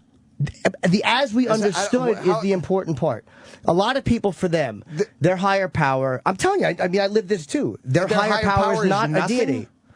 No, they believe in either the power of the group or something. All right, now I'm going to have to quote my own bit that I just remembered. Okay, I believe that I am my only higher power, that therefore I'm turning my will over to yourself. To myself, you know and I want a cocktail. In all honesty, if that works for you, and it helps you not drink, nobody would say... I'm not arguing that. I'm arguing that this program tells you that the belief in God is the only way to work this program. But they don't talk about... I'm not talking about what works for me. I'm talking about... They're not talking about God as a God in heaven or a God of Allah. They're not talking about that, because obviously there's a lot of people that would never get sober if that was forced down their throat. Never. They wouldn't do it. the belief in a God is silly. It doesn't. I'm not even talking about one that has backstory. You're saying you don't think that you're saying I'm talking about any God. That there's anything that could be a God. The idea of God. You're saying you don't like the G idea is silly. that a power, that you need to find some kind of a thing greater than yourself. Even if it's the group. Yeah. What if it's the group? Some people say they use the group. And I really know people that have done that. God, group of drunks. That's all I can do. I don't believe in fucking God. I don't believe in any type of religion. You're going to turn your will over to a group. Meaning. So you're like, okay, hey, what should I do about my finances? In a weird way. Bunch of guys smoking, divot faces in AA fucking halls in a bingo hall. I'm going to turn my power and my will over to you. In a weird way, but it does work for people. That's what works for people who don't believe in a deity. Hypnosis worked for Lewis Black quitting smoking for a couple of years. Yeah, for a couple of years, but it works for a lot of people a lot. There's no way to explain to somebody who's actively drinking. Let's get back to Dr. Drew, because now we're just infighting. But I'm not even fighting with you. But I want to trash Dr. Drew. I'm not. It's a very interesting discussion. When I want to trash Dr. Drew as a person, I love. All right, but Dr. Drew. But you can't say that you have to believe in God because it tells. But it does not say you have to do anything. It does not say admit to God, to ourselves, and to another human being the exact nature of our wrongs. This is where Scientology one-upped fucking Catholicism, Christianity. Christianity would get you, they have confession for a reason. Because once you've told someone, you feel indebted to them. Like, oh shit, they know what I fucked up and I fucked that guy's wife and I said it. So now it's a cult process. Scientology went one better, and that's why they have that whole system of video. So it's either that. Wait. This is important. This is Scientology gets you to say it on tape. Yeah. So that's why you have Travolta's and fucking Tom Cruise's that Travolta wanted to leave, and they're like, whoa. We got that the videos. auditing we did. Right. We have it on tape. All right, look, that's how you get to the next level. I like sucking the occasional cock. I was in a sauna. Yeah. I was in a sauna once. So it's either. Doesn't seem smart. This is just about getting rid of your that. fucking shame. This is just about getting all those. They say we're as sick as our secrets, and it's like the stuff that you hold in that is secretive is what you feel bad about. This is just about telling another human being that, trusting another person, and getting it off your chest. It's not that unique. Indoctrination into fucking Christianity. I swear to God. It's absolutely not an indoctrination to anything. You tell somebody. It can be your doctor. They don't care who it is. It can be a stranger. Nobody says it must be a member of this organization. It can be. Well, no, isn't what step is that where you have to go back to all the people and fucking apologize? Oh yeah, it says made direct amends to such people. Made a list of all people. Yeah, I know that's a terrible thing. Made a list of all people we had harmed and became willing to make amends to them all. That means for all of the bullshit I have pulled and the damage I have done, I'm fucking owning up to it and I'm saying I'm sorry. Except in those cases, except in those cases where to do so would injure them or others. So it's not go back and tell, hey, Bill, I fucked your wife, because that would injure Bill's wife or possibly you. You use common sense with it. But it's about fucking just cleaning up your garbage and your wreckage. I think I understand what Doug's saying in that the way God is worded in here, it seems to be a little more of a leap on your part that you're interpreting it to mean anything. It's come that way over the years because, again, of course it was based, a lot of it, on Catholicism and Catholic teaching. It was written in the fucking 30s and the 40s. That's where they call that the good old days. Every time King of the road. Every time I think about Bill W. But that's where the but Bill tried hallucinogenics. Bill W. was a womanizer. I just picture him as Ryan O'Neal in Paper Moon. Every time I think of Bill W. I love that movie. Door-to-door Bible salesman in the Dust Bowl in fucking Oklahoma, and checking into a halfway house. Yeah, I mean... Sorry, that was off topic. No, that's fine. I never saw it. No, I don't even remember what I was saying. Good one. We got to head toward a break here. The interpretation of God. Yeah, I understand that, dude. And I was fucking 18 when I got sober. You think that I was believing in God? I don't. No. I still have a hard time with higher power. I still struggle with that shit. But it seems like anything else, like a big biblical scripture and other type of rules that they've loosened over the years, that it's like, well, that's open to interpretation. The Constitution, that's open to interpretation. Constitution, it's like separation of church and state. This is one of the biggest breaches, is people who who get a DUI sentenced to go to AA meetings where they're forced to believe in God for 6 weeks. But that's the fucking they're just trying to get people to do something so they don't run families over. over. They should do something other than AA. They can. How about you have a judge sentence someone to go to AA where the fucking first you don't have to go. No. You don't have to go to AA. You can take the jail sentence for getting the DWI. You don't have to go to AA or any place. It's still bullshit. Why? You've given it. No, you can't fucking tell someone that church is an option. You're right. So people should be forced to just go to jail. Fair. I'll go with that. I would go that far with you. Okay. As long as they did something wrong while they were driving drunk. You fucking don't put someone in jail unless they did something wrong. Oh, you don't like the fact that if you own a gun, Ant. Yep. You could have fucking killed someone with that. You're fucking going to jail. Well, the idea of drunk driving is the crime, though. Just doing it, even though you've done nothing wrong drunk driving. It's kind of a douchebag move, but the libertarian side of my head says, well, if you're good at drunk driving, at the same time, again, these are bits I've done a million years ago, but an elderly person in Florida is fucking completely more legal, licensed, and uncoordinated. Then you have a NASCAR driver shit-faced that can...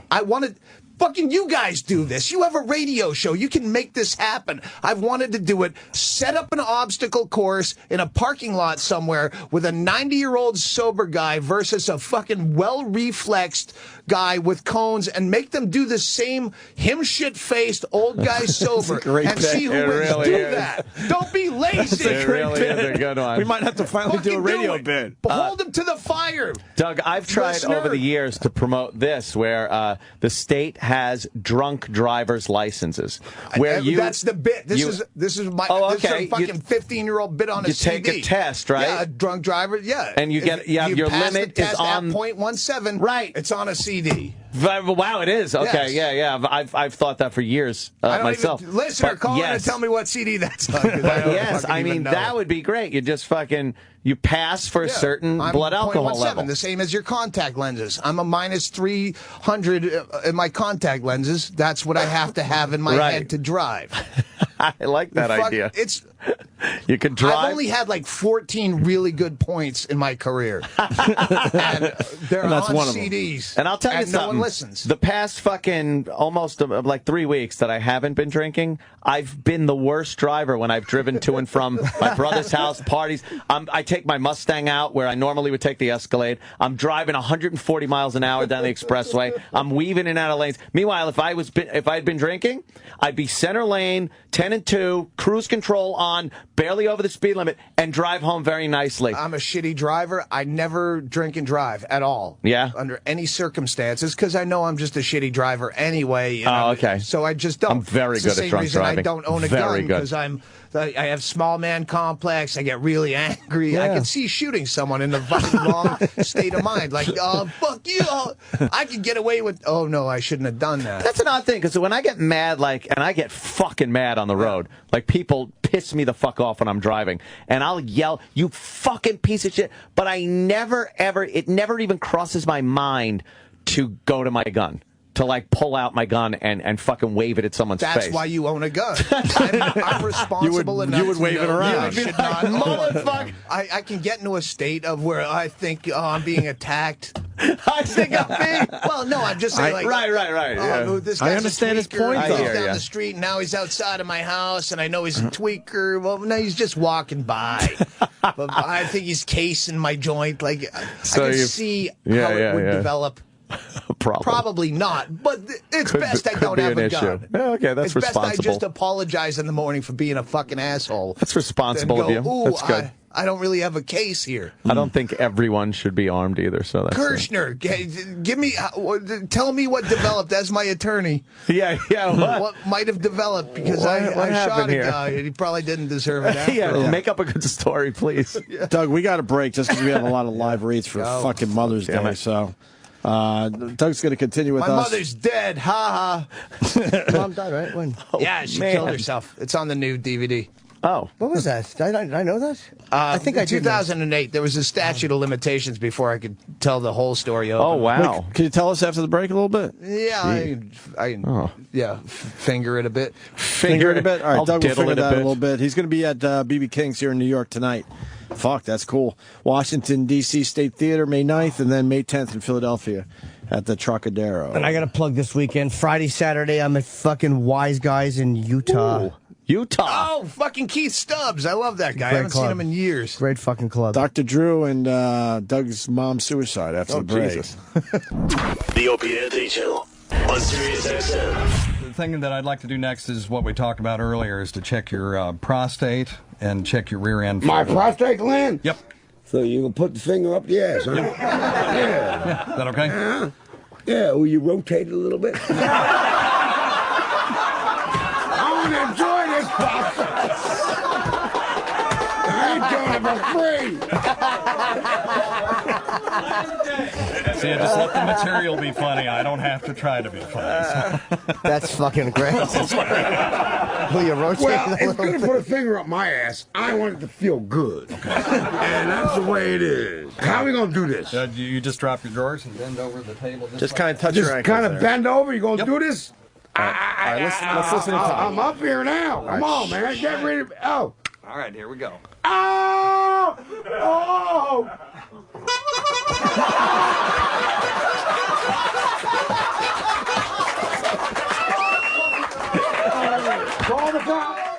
The Opie and Anthony Show is back.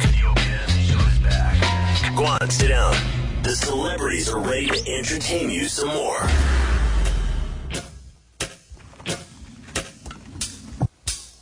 Doug is outside smoking, so hopefully somebody can Twitter him and tell him we're back on the air.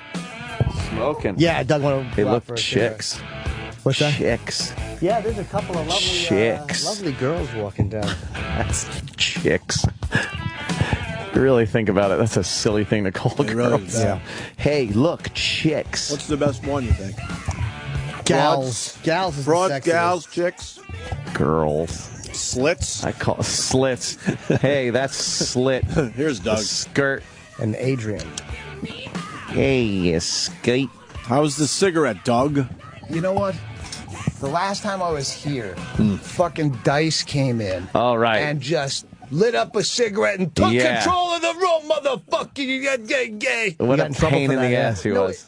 Oh, really? Yeah, because you Yeah. can't, because you went through the vents. And Went to other the shows vents, it was pouring out into other studios. I actually did a pilot, I guess you'd call it, a wannabe radio show for Sirius, and it was late at night, and I'm smoking and drinking. I'm like, fuck this. Oh, shit. Yeah, I didn't. Was it here? Yeah, in these studios somewhere, late at night. I would listen to you on the radio. Huh? What's that? I think Di Stefano did it with me. Oh, yeah? Did you really? Yeah, I think he was like my. How long ago Over- was that? Whatever happened to that guy? He had a heart attack. He's Died. dead. Oh, Mike's Di dead, Stefano. stupid. I was, no, I was. Oh, I my did God! Oh my God! I'm it's so one of sorry. those things that No, I I was thinking go, of the other. I'm stealing from Norton, which was the whole the Colin Quinn show. Tough crowd. Crowd, That whole sure. stupid. You fucking stupid. It's you guys. It's like.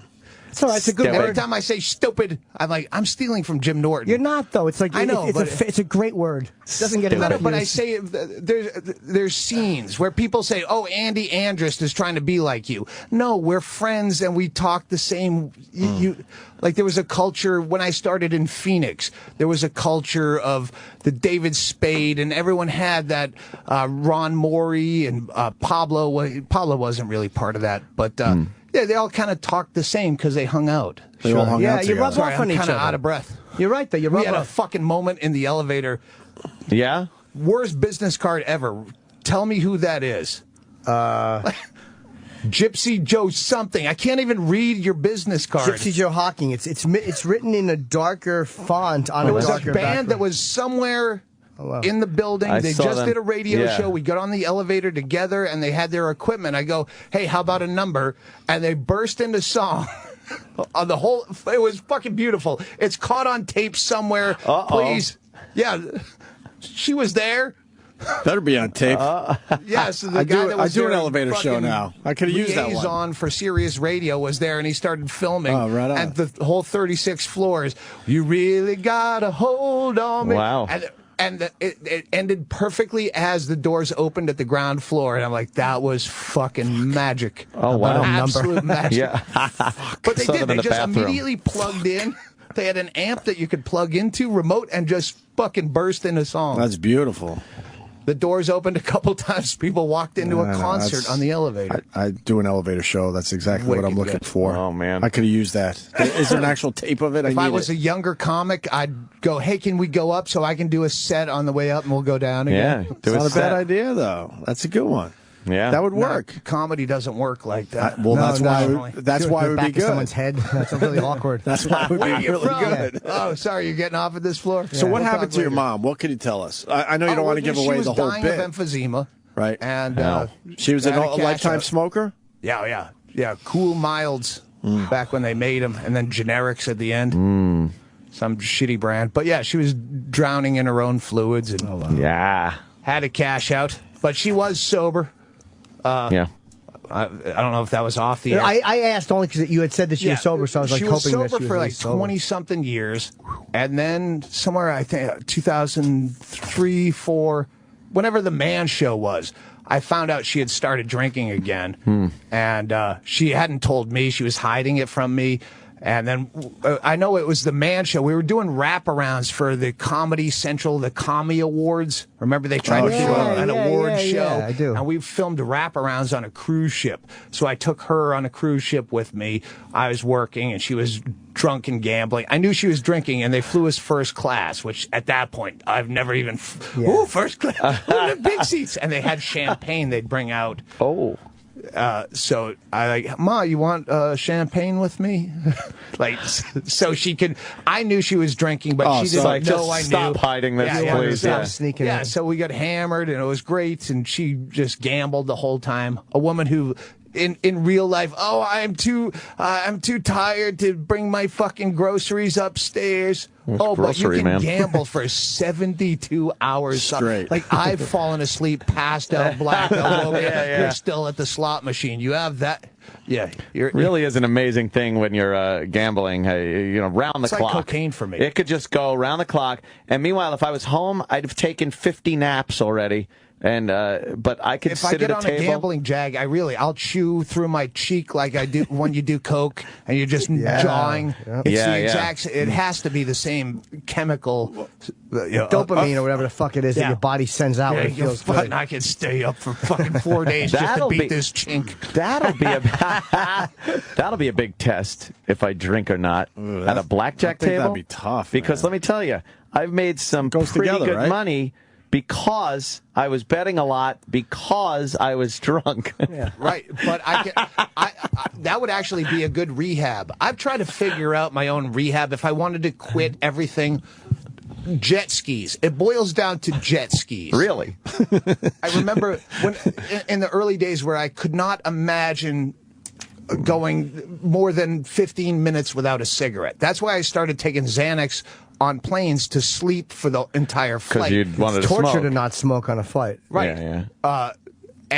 But there was a time where I was going through Lake Powell in Arizona on my way to Colorado driving, and I had time to kill, and I rented a jet ski by myself for 2 hours, and I just zipped around. Things are great, fucking late. It was fantastic. Yeah. And I go, I never wanted a cigarette once.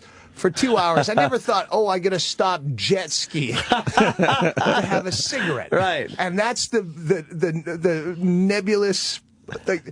If you wanted to quit something and not think about it, well, what is it about jet skiing? Like that whole, what is it about that headspace, and how do you make that into something that you just got jet ski 8 hours a day? Or just make people stay on the water all the time so they smoke and get wet. Just fucking plan some kind of heist like Heat with Robert De Niro. They didn't. Oh fuck! Yeah, I'm in a shootout with the cops and Kevlar. I need a cigarette. Yeah, you're not thinking about it. You would think that's a time you would want a cigarette, Probably. but they didn't think about that. Those guys that actually did the Heat heist in L.A. with the Kevlar helmets. That's and an shit. amazing scene. It's fucking fantastic. I need to know how. I need to know how. I bet they were smokers. I need to know how your mom killed herself. Pills. She went with the pills. Yeah, morphine. Wow! I don't want it's one of those stories where you don't want to do the bit, but the bit is the story. Right. I think it's just an interesting story. I'm sure. She knew it was time, and we knew she was going to get to a point. She wouldn't stop smoking. In fact, we had quit smoking for almost a year at that point, and we had a last cigarette with Mother. With when Mother? she was killing herself. Oh, my God. Like, wait, were you around when she did it? Yeah. I was around. Again, there's legalities where you go, okay, Right. hey, this is a bit, by the way. It's just comedy. Sure. Okay. Yeah, you don't know. Well, let's just say this: were you shocked that she took pills, or maybe did you suspect she was going to? No. You have to help some people move. Someone's going to move, and you have a pickup truck. You got to help. Someone's your mother. They're going to kill themselves. You have to do some research. I didn't buy her a shotgun. Yeah. You don't want to clean that up. I didn't assist the suicide so much as bar back it, because at that point, that's where we were. She had been 4 years sober at the end. She went off, and she again, an ugly drunk. Like, she left a suicide, not even a note, but a Post-it. We moved to Arizona. I said, Ma, we're going to get settled in. We'll move you out. She can't be in L.A. by herself. She was 63. Her head was around. Her body was failing. She was weak emotionally.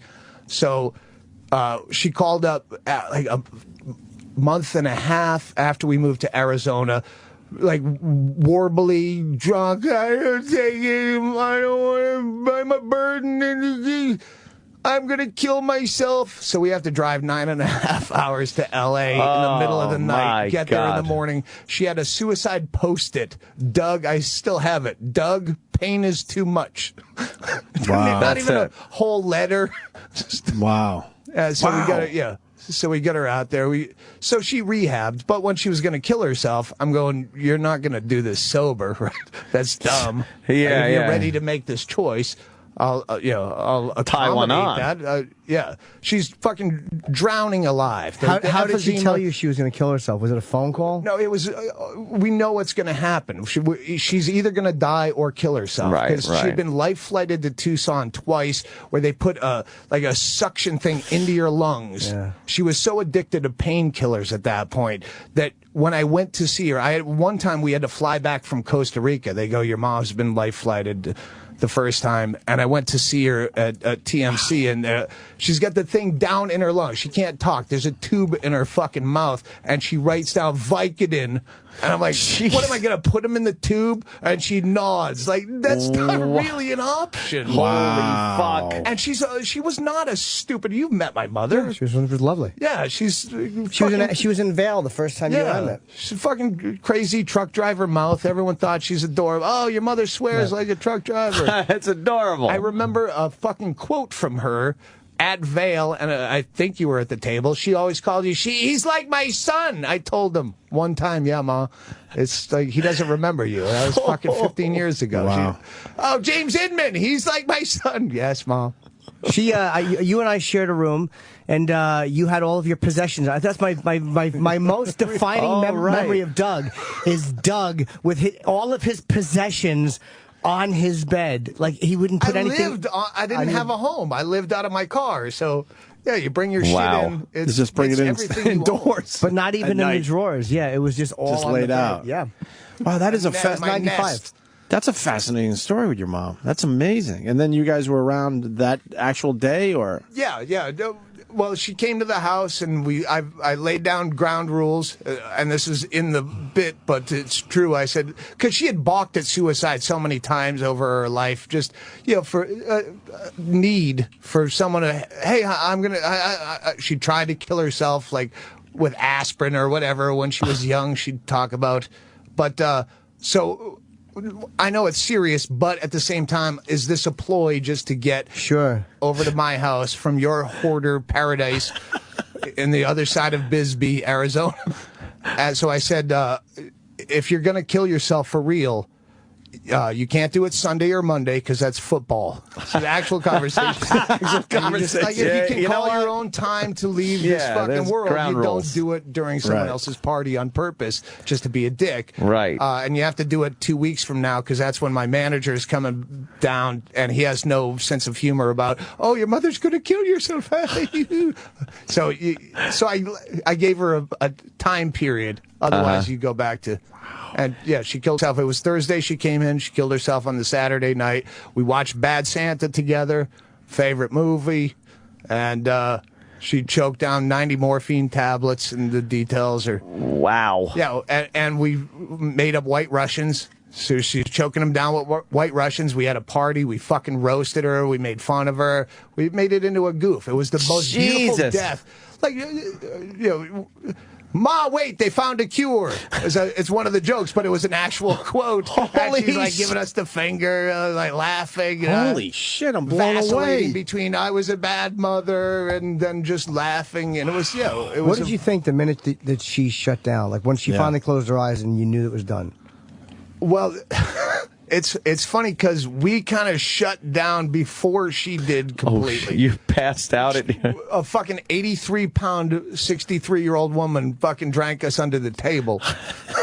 where she was gone, but she was still breathing. And Right. And then we start playing music, which she hated music, but she's not there. She's not bitching about it. She's too far gone. So we crank up some Counting Crows. Fuck you, I like them. You do like the Counting Crows, yes. Huh? And then we just like then who do you call? There's so many questions here. I don't know what you want to talk the about. saddest part is my mother at 63 had pushed so many. She had we called my brother while she was doing it so she could say goodbye. He knows it's going to happen. Well, okay, it's actually happening. She calls my brother goodbye, and there was no one else to call. She pushed so many people out of her life by being such a miserablist that there was nobody. How are you 63 years old and you die? And there was no obituary or gravestone. We gave her body to science, whatever fucking institution has the program where you don't have, because I'm not fucking burying someone. It's dumb. Paxton, Massachusetts. Except for fucking Boston bomber. We have a plot for you.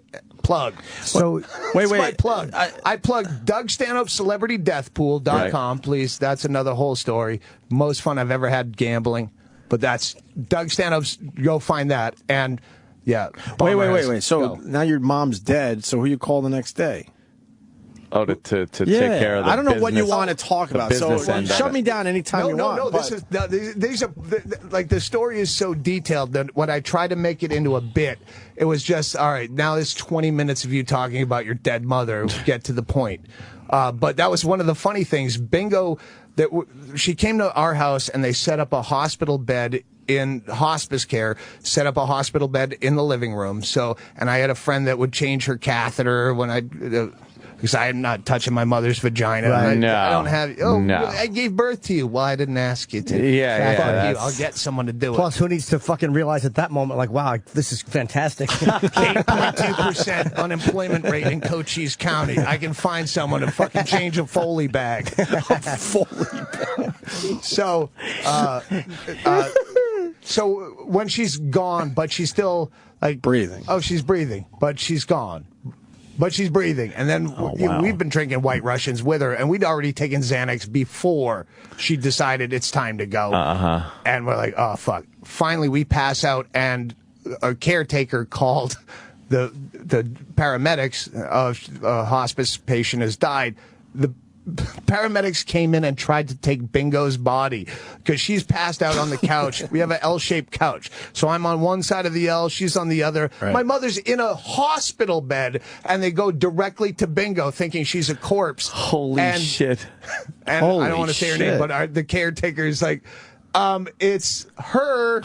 And they were outside in sheer blushing embarrassment that they accidentally went for a living girl. Yes. Yeah. Wow. So, yeah. No, I'm sorry. I was going to Anyway, caretaker stayed up through the night till she was dead. Well, we were just like, all right, I'm tired of waiting for it. I'll crash. She'll be dead at some point. I'll wake up. So we woke up to the paramedics taking her out. But emphysema would have been, that's why Kevorkian, I mean, was something merciful. You're drawing your own that fluids. Would have been what exactly does it, I mean, I know it's like being waterboarded. It just stops your lungs from working? Or they can't pump the fluids anymore. You can breathe, but there's no oxygen getting into your system. Right. Yeah, just gums up your fucking... Edema, right? I guess I think it's officially edema. But it's an awful death. My dad was heading that way, and he ended up dying in a car accident. But he was heading toward drowning in his own That's fluids. what I'm hoping for. Car accident. Because your heart's too weak to pump out everything. and you start getting swollen and all that shit. Yeah, it's horrible. cigarettes are a Horrible rough way one, to go, man. I quit 10 years ago. I just had a moment of clarity on the radio show, and I went down the Comedy Cellar. We were still smoking back then, and Esty, who ran the cellar, I'm like, I'm going to quit smoking. And she marched me to the fucking thing and got me the patch. And for some reason, I did it the way the patch suggested over 21 days, and it worked. Like, I just drank a lot of fucking water, and I put some weight on, but I'm fucking really happy. You're really good at following directions. Sometimes, you know what? With some things I really am. With other things, I've been absolutely atrocious. The things I followed directions on, miraculously, they worked. And I stopped doing the things I did it my way. Well, I'm still spending, fucking $3,000 a week on fucking hookers. Ugh, dude. No directions with them. So yeah, it's terrible. So I'm so happy I have no sex drive whatsoever. it's as freeing as you not smoking or drinking. Yeah. Really? I feel Nothing? like not needing pussy. It's been a deficit when it What do you comes to the attribute that act. to? Like, I don't work as much because I don't feel the need to be that good. What do you attribute the lack of sex drive to? What is it? I have no idea. Really? But it's Is it with your girl or just in general? No. It's what I don't want to say especially my girl, but my entire life. There's nothing that's as more depressing that I fucked you already. Like, the whole thrill of pussy for me was that I hadn't, I got it.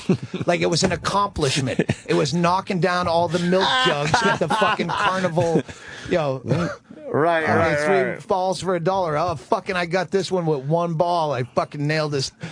You don't have to do it again. Exactly. But there was an emptiness to the whole idea of fucking. I remember tripping the only time I did mescaline in the desert, where I'm thinking, like, that, it's so sad when you're in love with someone and that's the first way you want to show them how much that you. I can't wait to just fucking jizz all over your pubic region. It's the most beautiful feeling in your soul to be in love, and the most disgusting way to display it. Isn't there something else we can do?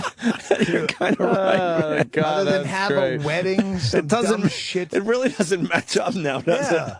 Just fucking That's loop really some funny. fucking scum out of you. I love you so much that I'm just going to pump this fucking fluid. Exactly. Some rubber cement into your belly button hair. I'm going to cough up phlegm and fucking spit it in an orifice of yours. Fucking stringy. You've earned my spermatozoa. Yeah. My lumpies. My fucking stringy. jizz. What a great bit. Because then you realize, wow, I didn't love you at all. That's the worst. I think Joe Rogan used to call it post-cum syndrome or something. But that feeling as soon as you come, it's not even done spilling on you, and you're like, this is what did I? I'm gonna. What was I watching on TV before this got started? Yeah, you're like, because let me go right back to the television. We got a great question. If Norton and I just did that same load, him on the pig's face and me on her ass, and made eye contact, I'd run for a bottle and he'd go to a meeting to share, and then he'd make amends with her a few years later. Two ways to look just at black it out, and we'd go on the air. Remember that one girl? No, I don't. I'd apologize for both of us. Doug would say he was sorry if he was capable. We learned today there's 2 ways to look at it. Yep. Hey, Dane in Boston wants to know why comedians have addictive personalities. So many of the good ones have. That's true. So many of the good ones do. Such a remnant of the fucking 90s being. Even Attell quit drinking like 5 years ago, and that who's left? I think most comics I know are addicted to something, and maybe part of it is that there's a certain personality where you're always grabbing for shit, whether it's information or whatever. But there's also an availability and an acceptance.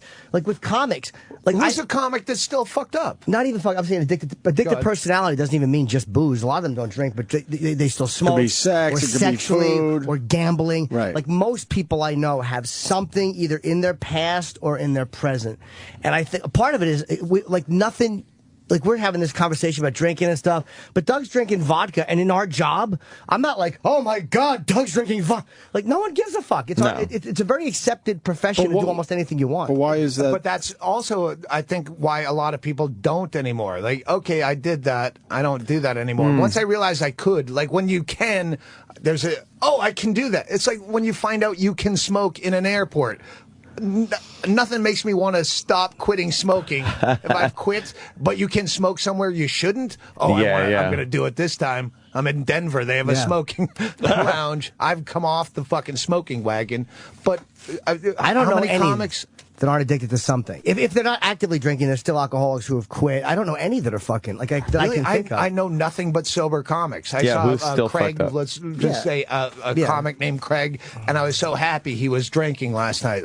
He's in the green room. I'm like, oh, I don't want to feel like a dick because I was hammered last night. Somebody's drinking. Yeah. I can't think of one guy. I'm sure there's plenty, but I just don't know any that are close friends. Like Bob Kelly, sober. I mean, but he's still, Tom Rhodes, I know, is still a fuck up, but he's Oh, does he drink? Okay, I don't know. Tom that well. He's a guy that I'm like, oh, thank God. Chris Rock, I don't know Chris that well. I know him casually from the cellar, but I've never seen him doing anything that I could think of. I've never heard that he was a hard drinker or a gambler or anything. So unless he's got stuff I just don't know. It used to be like when I'd come to the city, I'd go to the cellar, and because they have a table outside, you could smoke, and I'd have cocktails, and there'd be some comics hanging around drinking. And over the last 4 or 5 years, if I go down there, I'm just like a homeless guy. I'm like I'm busking for a fucking drinking partner. Anyone? Yeah, come on. Make me feel better about myself. Yeah. Colin, I don't know how many years I knew Colin peripherally where I'd go, hey, you want to do a shot or something? He'd go, how many times do I have to tell you I don't drink? I quit drinking a long time. He's like, he just seems like. He seems like the kind of guy that would be drinking. Colin has a still drinking voice. Yes. Like when you talk to Colin, you're like, he has to be fucking drinking and smoking. He sounds like, yeah. He has a homeless guy voice. Keith Robinson drinks at the cellar. There's not as many guys there. People are getting older. It's like as people get older, they not even addicted people, just the process of elimination as you get older is people begin dropping dead, and that gives everybody a fucking mortality check. Like, you know what I mean? Like Geraldo. It's like, Geraldo is a fucking vital, brilliant comic, and he's just gone. And you're like, oof. But he was one of those revolving door guys, as they call him in the program, where he'd go fucking completely rehab, and then you're like, you did used to be a lawyer. I see that in you. Yeah. And then I never saw Crazy him, but I do remember I was really fucked up at Montreal. One of the times I did Just for Spite Festival, the first time, and fucking that cunt guy that used to run it, he threw me out of a green room. Just long story. But yeah, I was fucked up, and I just got chucked out, and I see Geraldo and 2 other comics, and I'm drunk, but I was right. That's one of the problems with being correct but drunk is if you're drunk and slurring, you look like you're wrong. Right, but no matter what you're doing. I was completely right, just my motor skills. If I had cerebral palsy and I explained the same story, I would get sympathy. But because I'm talking like this a bit, I'm slurring. But I was definitely right, and I had sober witnesses that corroborated the next day. But I'm trying to tell Geraldo what just happened in this fucking green room with, I can't remember that cunt's name, that guy that ran it. He'd come backstage and give you notes about your set and passive aggressively tell you what you might do differently. Oh my God. You think this bit worked better? I'm a fucking. Fuck you. I'm a veteran, you cunt. I'm not taking your advice. I'm not a new face. Anyway, Geraldo went, that reminds me of why I went to rehab. And I'm like, all right, don't fucking do that to me, you fucking asshole.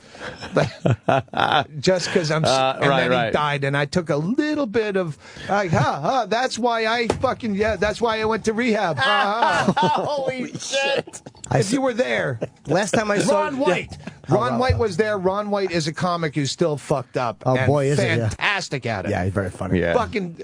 It rolls. It's like, I have a friend in Bisbee that looks exactly like Charles Bukowski. Spitting image. And I have a friend that I started comedy with that lives in Seattle that looks just like Dr. Drew. And if I could put them together, if I knew that my Bukowski friend could act, I'd love to.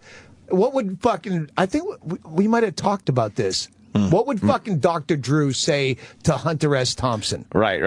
If you're fantastic like Ron White is at, he's made his disease, if you would, as you would call it, his art. What would fucking Dr. Drew say to fucking Dean Martin? I don't know. You can do this. It's a crutch. Like, come on. Fucking look at the icons of drug use, abuse, whatever you call it. Yeah. And what is Dr. Drew going to say to that? You want to see that? To you want to Hendrix? see fucking Hendrix on fucking Celebrity Rehab? Are you going to say Dr. Drew does have some good points here? Probably, yeah, because he died at 27, so Well, obviously no, he 'cause- didn't know that much. Well, exactly. And you go, you know what? Yeah, you're doing kind of pop now. But we still love you, Jimmy. Oh, no. Yeah, no, you could do that without the drugs. Okay, the new album's a little soft. Jimmy's but trying it's to okay, rap. because it's better to have you alive, Hendrix, Yeah. with Dr. Yeah. Drew. But the thing is, Dr. Drew would be a dick for doing that if he went up to people who were performing right after a great show and said, hey. Randomly tweeting that Lindsay Lohan, he would have her arrested. You want to go Dr. Drew? Yeah. He fucking tweets that if I would have her arrested to save her from herself, like saying set her up and put her in prison. He's offering unsolicited advice to stars all the time, talking about them. He's on every fucking news show talking about, oh, this is what they have to do. You're a doctor. You're not their doctor, you fucking asshole. He is doing that. But that's where he's like the celebrity thing, and I get that. And that's what he would do to Hendrix. But Lindsay Lohan should be arrested because she's fucking. The thing is, I think the point with Lindsay Lohan is she's fucking. Anybody else would get arrested for doing that shit. She's fucking just ignoring court order after court order, and this pussy prosecution. They won't do anything about it. So she should be arrested because she's breaking the law. He was suggesting that she be fucking set up and put it just go to rat her out basically. But did he I've seen say this set on up? Or intervention. Did he say set up, or did he say just for breaking the court order? Again, it was to that effect. I'd have to make him go back to the fucking Google net to make sure. Google net. Again, we're comics. I don't have to be factually accurate. This is not a court of law. But the gist of it, if I found it, would be, That's the gist of it. He had to actually publicly come out and go, that's not what I was suggesting. He had to actually, take it back. Right. Take it back, Drew. Take it back. Okay, take that one back. I didn't really mean specifically. Well, we're at the end of the show here, Doug Stanhope. No, we're not. This show goes on. Well, it goes on with Sam. Sam. One shot of vodka. If you have a juice or a soda mixer. Sam will continue with you with the after show with in a Sam second, Roberts. and he does a great job. I've never been invited to the fucking the after party at the Stern thing. Oh, no. They don't like me over there. Why Hey, not? how do you guys, I wanted to ask, just randomly, what do you guys think about Phil Hendrie? I like Phil. I fucking think Phil I like is, Phil Hendrie a lot. is I'd had him over here in a fantastic. second if we could figure Every that time I'm out. on radio, there's such a braggadocio in radio that you're afraid to bring up another radio. Oh, no, I know. What? That's so like fucked you wouldn't. up. Hey, how dare you mention Patrice? I'm here. Phil Hendrie is brilliant. Yeah. Phil Hendrie is He's one brilliant. of the fucking driving on the road, which we've been doing. He has his show as a podcast, Right. which is fucking. And I love an 8-hour drive between gigs just listening to fucking Hendrie. I've never heard him. I've heard of him. I heard he's great. Fucking absolutely. He's crazy. He has to be crazy to pull off. Because it's a totally show. different. Right. Well, it's completely unique. No one is doing anything. Ventriloquism on the Right. air. No one is where doing he anything is close both to what the he's caller doing. And Right. the straight guy. He's the straight guy. He's the guest, and then he's the callers yelling at the guest. No, the goof is the callers that are just. He mixes them in. There's he'll there's mix real guests callers. into, Right. But the whole goof is he has the guest has the most outrageous.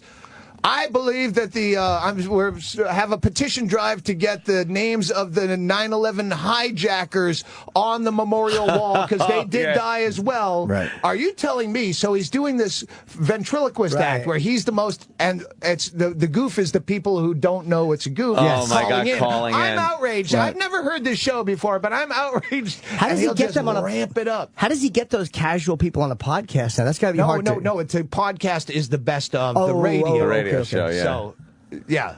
He's a legendary guy. I've just never listened to his show. I've heard he's really, really great. There are times he's the callers as well. He'll do that. He'll use other guests. Right. I know him by heart now. Yeah, it's unbelievable. Yeah, he'll do like 2 characters at once with the guest. And for the longest time, he didn't tell anyone that he was doing the guests. He just wanted people to believe this was an actual person. Now he doesn't care as much. Well, now he's on like fucking. And the word's out, but it still works. 11 to 1 Pacific time. syndicated on AM. Why such a weird? Was there just not a call for what he did anymore, or what happened? No, they just wanted that fucking He has bullshit radio. The only way it works is if he's on a station that is AM talk radio, where that's not the market for comedy. So, yeah, I don't know why. Wow, yeah. All I know is fucking he's got brilliant. 15 years of backlog shit on the. He owns it all, right. so he's smart. Just tell me to leave because I'll just keep. No, it's talking. cool. No, our show's done. But Doug Doug Stanhope on Twitter. Yes. Doug Stanhope tonight at The BB fucking King's. the cemetery plot. That's a for real offer. If anyone has gotten back to me, DougStanhope.com. Contact me if you want to bury a terrorist in Paxton, Massachusetts, where those cocksuckers deserve. You got one. some real estate. Here it is. Got it. Plot is waiting. Bought and paid for. Yes. Anyone else? I think that's it. I'll be in Utah Friday, Saturday, and Jacksonville the week after. Ooh. Jacksonville is cool, too. I've never done that gig. Never been to Jacksonville? No, I canceled it Doing once comedy? for TV or something, and now that I'm looking at ticket sales, I'm like, why did I ever cancel this? Oh. Okay. Here we go again. I didn't play that club. The Comedy Zone? Oh, No, I think I so. played that once, like when we met. That back then, yeah. But I went back and played my own gig. Fucking great scene. I probably should have done that. One available ticket after another. Oh. Lining up. Lots of available tickets. Oh, it hurts. Doug, this was great. Yeah. Thanks, Doug. Always love having you in. I'm always fucking drinking from now on. Doug Stanhope, everyone. Fuck. The Opie and Anthony show is pretty much over. This show will be available later today with SiriusXM On Demand. After 1A Live is next.